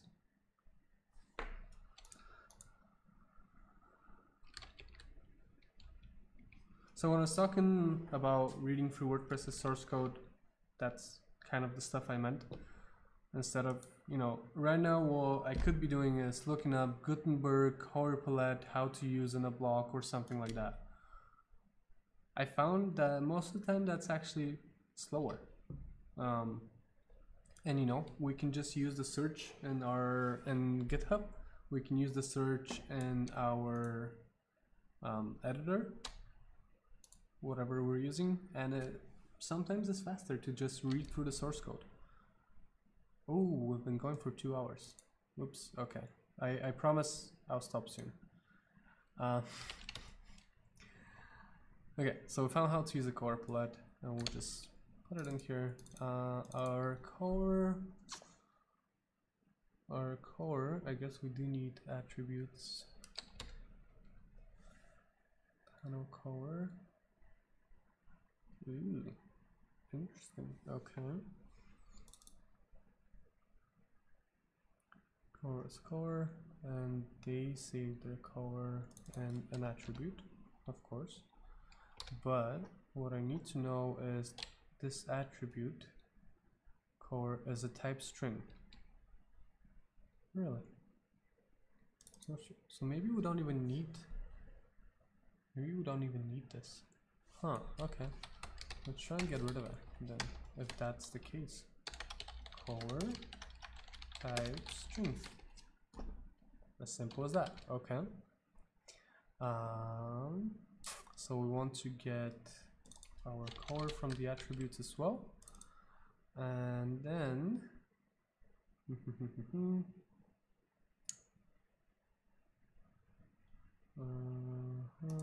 so content, otherwise enter text on the right, for example. This is like a default value. Again, I'm sure there's a better way to do actual default values, probably. But for right now, this will do. Okay, so value is color on change, color value set attributes, color value. We could do that. I don't like doing that though. I prefer, and there might not be any penalty value, any penalty for doing it this way, but as far as I understand, which is not complete, as far as I understand in JavaScript, when you do something like this, it creates a new function every time you call the render function. Well, anytime that you call the render function, and in this case your component is focused. But anyway, I prefer to have a separate function that I define, and it's all good. And actually, right, I need to do this, update content equals this, update content bind this. Next time I will show you how to avoid this in all of your components, because I personally really don't like doing it. And it's so easy to forget to add it. As you can see, I already forgot to do it for update content. I almost forgot to do it for update color as well, even though I hadn't written update color yet, but still, you get the point. Set attributes.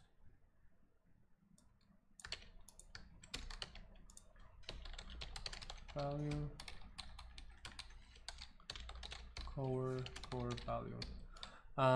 Basically, the way I solve this problem is by having a base component which extends, in my other cases, the React's base component. In this case, it would extend WordPress's base component. And in the constructor itself, I just have a function that goes through all of the properties of the instance that are functions and that are not standard React functions, and then it does this same thing. It's just automatic and I don't have to do it. But that will be for next time.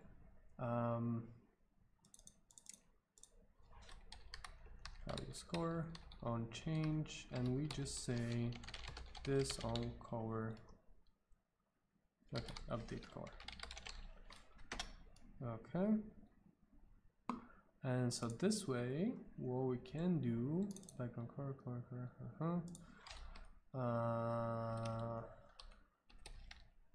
is move this out of there. So I guess let's just move this in here. Block. If we have color, block style, background color,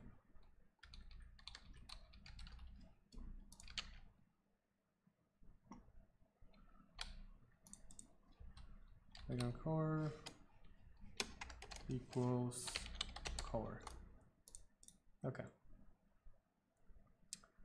And hopefully this is going to work.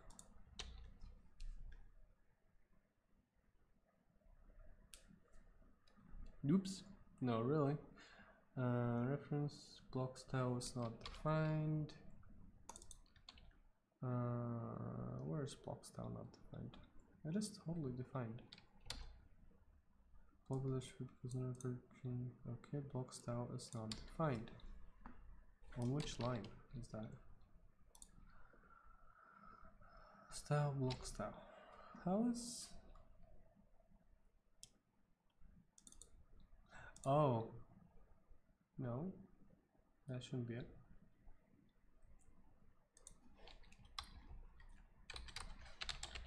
Style. It's totally defined. Oh, is he using... No, it's not using a cached version. Oh, right. I see what's going on. Okay. This is in the save function. And we actually need to export... Right, attributes. Okay, so we're getting attributes. We forgot to add this. So then we say...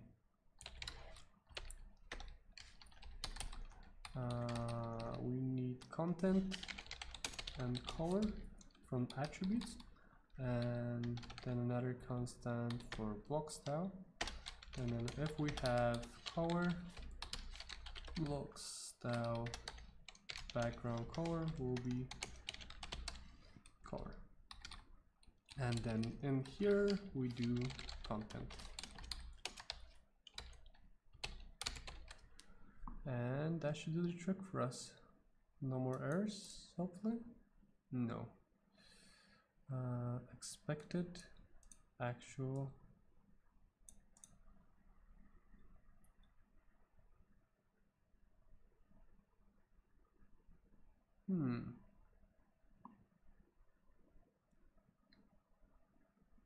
Interesting.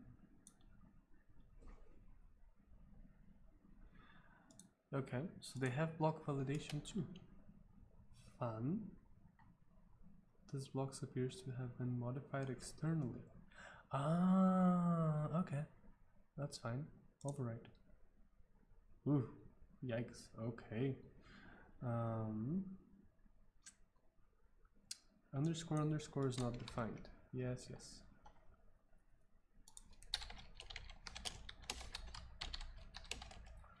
Dopey dot.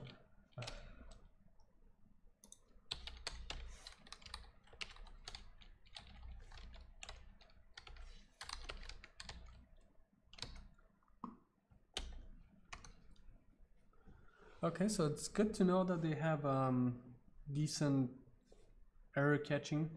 I like that. Come on, again. Inspector controls is not defined. Where's inspector controls coming from? That will be blocks inspector controls. Yes, okay. So we need to add inspector controls in here. Reload. Yes, that's fine. Overwrite. Still getting errors. Text control. Okay. Text control. What else are we using here that I haven't imported?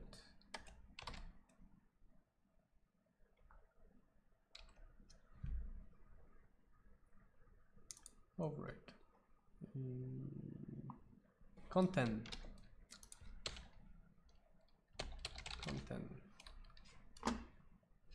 No content. Content, okay.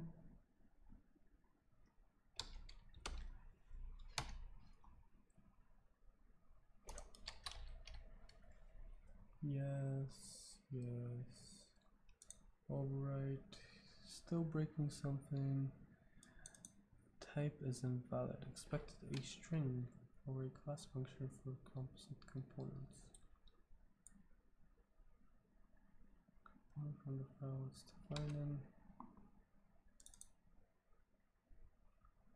Oh, comma. No, we have comma.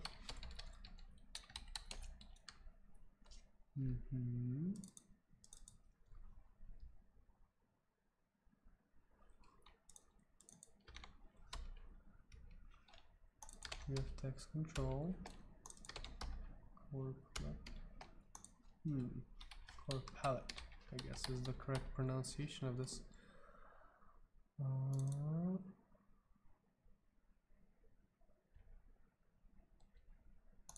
Block description. Yes, we do have block description. Huh.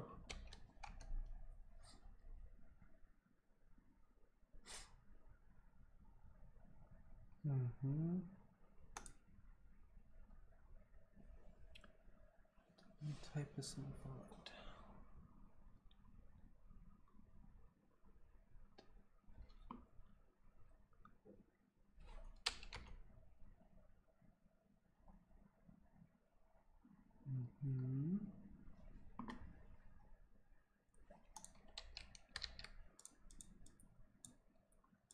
So what if we get rid of this stuff?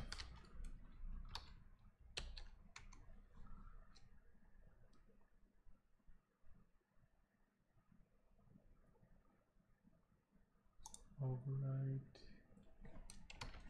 Okay, so it's somewhere in there, apparently. Enter text on the right. Cool, that is here. I have a feeling that I might have to do something with the focus.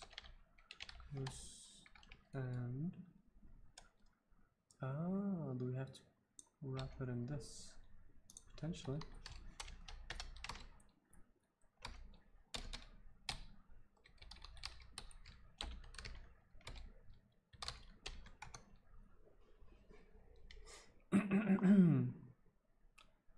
Yes, we still have that error, and we still have that error.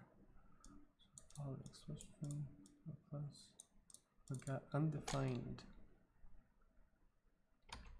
What is undefined? Okay. At this point, I would do something a little bit smarter. That would be to just set up breakpoints in here. Instead of keep continuing to go blind like that. Okay, so down here, hello world. Okay. Inspector controls that exists. Block description is missing? Really? I thought I added him here. Block description. What do you know? This one is actually missing. How is it? That would be blocks. Yes. Huh.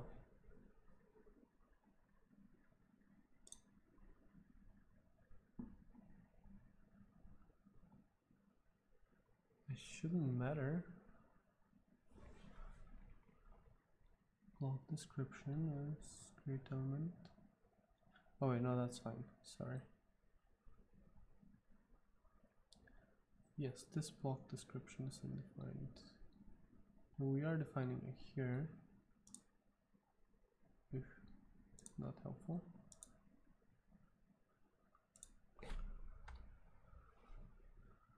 Okay, this time we have block description, h3, nothing, text control.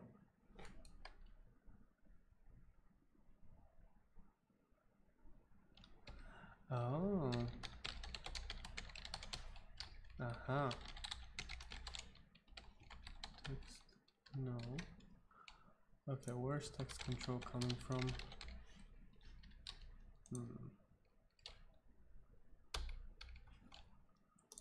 Blocks, library,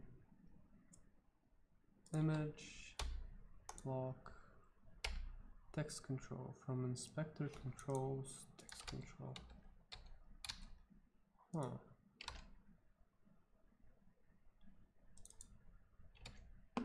Oh.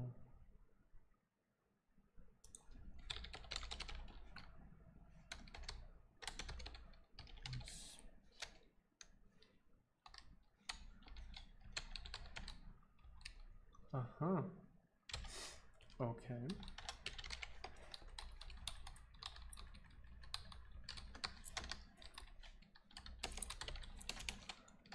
Inspector controls.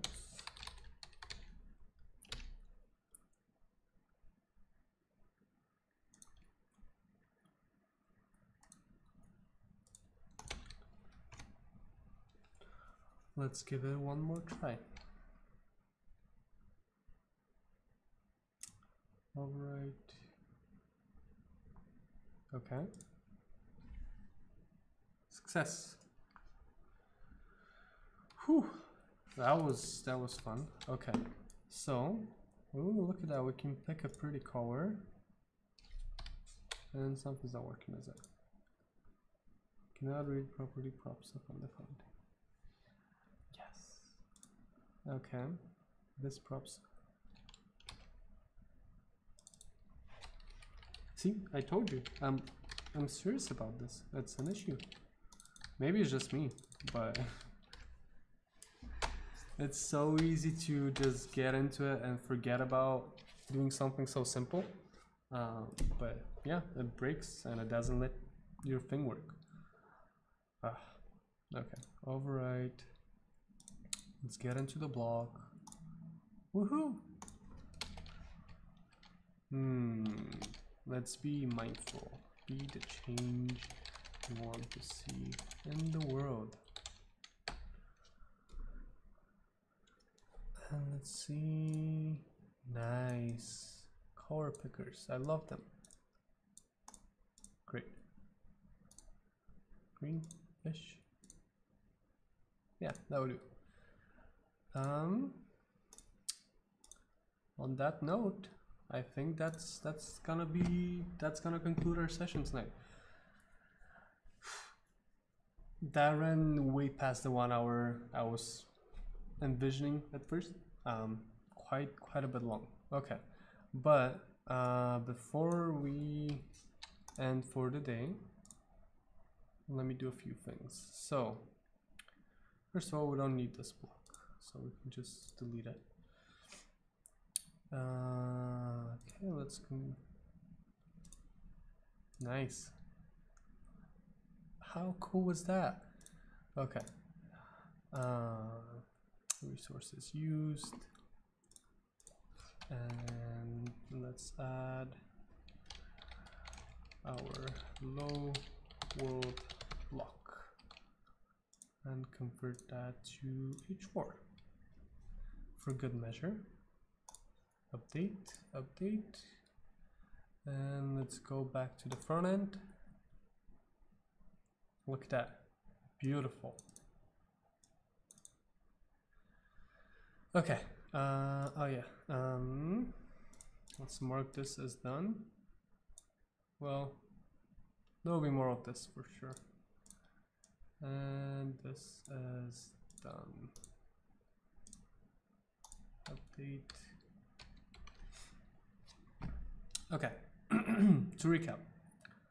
In the beginning, I started by talking about the series, what I plan on doing, and where I plan on taking this. Just to summarize again, this is going to be completely from ground zero series where we read through the documentation right now. We kind of got an idea of what you need to do to create a block, how they work, what is the idea around the blocks, how they're structured, how they save data, how they read it from the post content, and then how they change that to the state. They had a specific word for that, I forgot it. So completely from ground zero, today we got to do a lot of work, and yeah, I guess the future streams will be about extending that knowledge, that base knowledge about blocks and how to create them programmatically, and looking into specific examples of how we can convert something that, in my case, I'm going to convert a Beaver Builder module into a Gutenberg block, because this is something that you might end up doing in real life, and this is going to be a useful experience, I think. Another thing that I said before is this is not a scripted series. This is not edited series. As you can see, I do everything live. Most of the preparation that I'm going to do is going to be pretty much around figuring out what I'm going to cover in each stream. So it's not going to be a whole lot of me reading behind the scenes, because that's not my purpose. My purpose is to show what it takes to get from a developer, a WordPress developer that doesn't necessarily know anything about Gutenberg blocks and about Gutenberg, to someone that can create Gutenberg blocks and does so easily. And the disclaimer here is that I have experience with React, so I am familiar with it already. If you have not had any experience with React, this is definitely going to be weird and confusing, I imagine, intimidating. But it's, again, something that you'll get over with some time. And as much as I can, I will explain some of the concepts behind React components, how they work, and what their life cycle is. And whenever we need to use a built-in React function, React method, I'm going to explain that. And what else? Yeah, so if you want to follow along, it's gonna be I think that's a good way to do it. You could, in real life, in real time, do the same thing that I'm doing. You can read through the documentation. Obviously, I'm skimming a lot. I'm reading between the lines, picking out just what I think is important. So if you want to read the whole documentation, then following along might be better with videos on demand, both on YouTube and on Twitch, which you can subscribe if you want to, so that you can know when the next streams are going to be, or to get easier access to those videos once the streams are over. And I think that's about it. I do have some plans about Tour de Core with a very good friend of mine.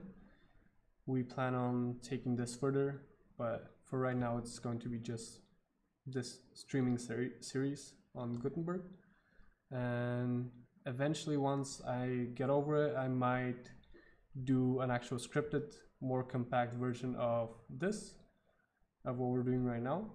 But for right now, the short-term plans are just to figure out Gutenberg, to learn how to do development for Gutenberg, and to do a live for the fun of it. After that, I talked a little bit about my background. I have been working with WordPress for more than 7 years now. Something I forgot to mention is that for 3 years now, I have been running a very small WordPress agency where we develop mostly custom websites. So where we use WordPress mostly as a CMS versus as a standard simple blog. The next thing we did is to look over for some helpful resources. and it was a difficult search somewhat. I'm usually relatively good at finding information with Google, but this time I failed, kind of. And I probably should have just started with the Gutenberg repository on GitHub instead of just looking through Google. But by looking through Google, we found some other information that was actually useful. And as you can see here, these are the links that we found. I think what's going to be the most useful link of them all in terms of actual developer information is the Gutenberg handbook. Although both of these blog posts are probably going to give you some helpful information as well, because that Gutenberg boilerplate template plugin will give you lots of different samples of code that is it claims to be well documented. I have not actually gone to look through the code. So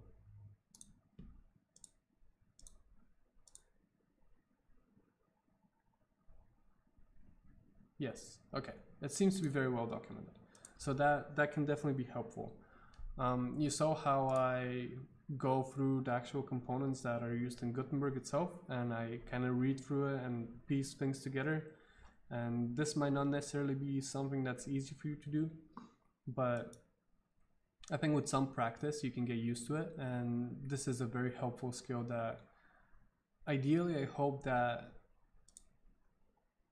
Tor Decor will help people learn and get better at. And finally, after a few hiccups, we managed to create our first custom block, which is pretty cool. So we got the standard block that they suggest in the handbook, and their hello world block, which is only for reading, you cannot change it. And then with a little bit of struggle, we made it work so that we can have a nice UI to edit from, to change the text and the background color. And that's where we are. And unfortunately, we didn't get to convert a Beaver Builder module to a block, but this is something that we'll get to do next time. And hopefully that will give you a better idea of how much time it's going to take to convert some of your existing work into a Gutenberg block. For those of you that have not used Beaver Builder, this will kind of be comparable to also using advanced custom fields if you're using that, or if you have used something like a shortcode before, or if you have used, except for like we saw before, shortcodes can be automatically converted to blocks, which is sweet. But yeah, so it'll be somewhat comparable to converting a layout that you might have done in advanced custom fields into Gutenberg blocks.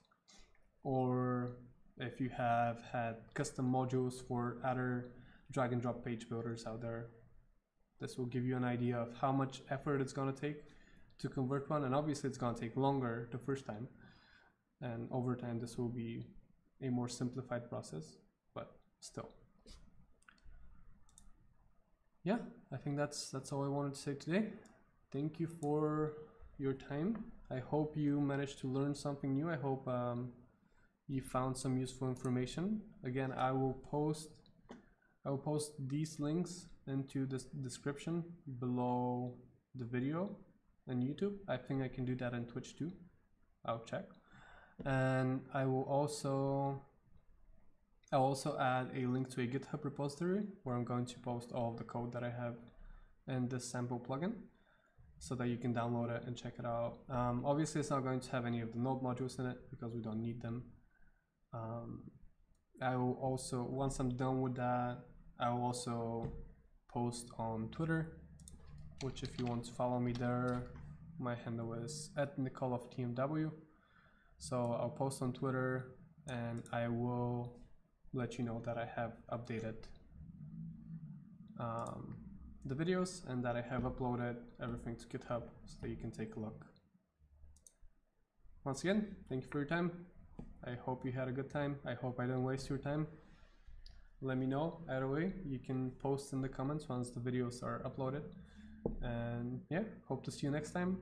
Final thing to say, I do plan on doing those streams around every Thursday around the same time, so probably around 10 p.m. Bulgarian time or noon PST.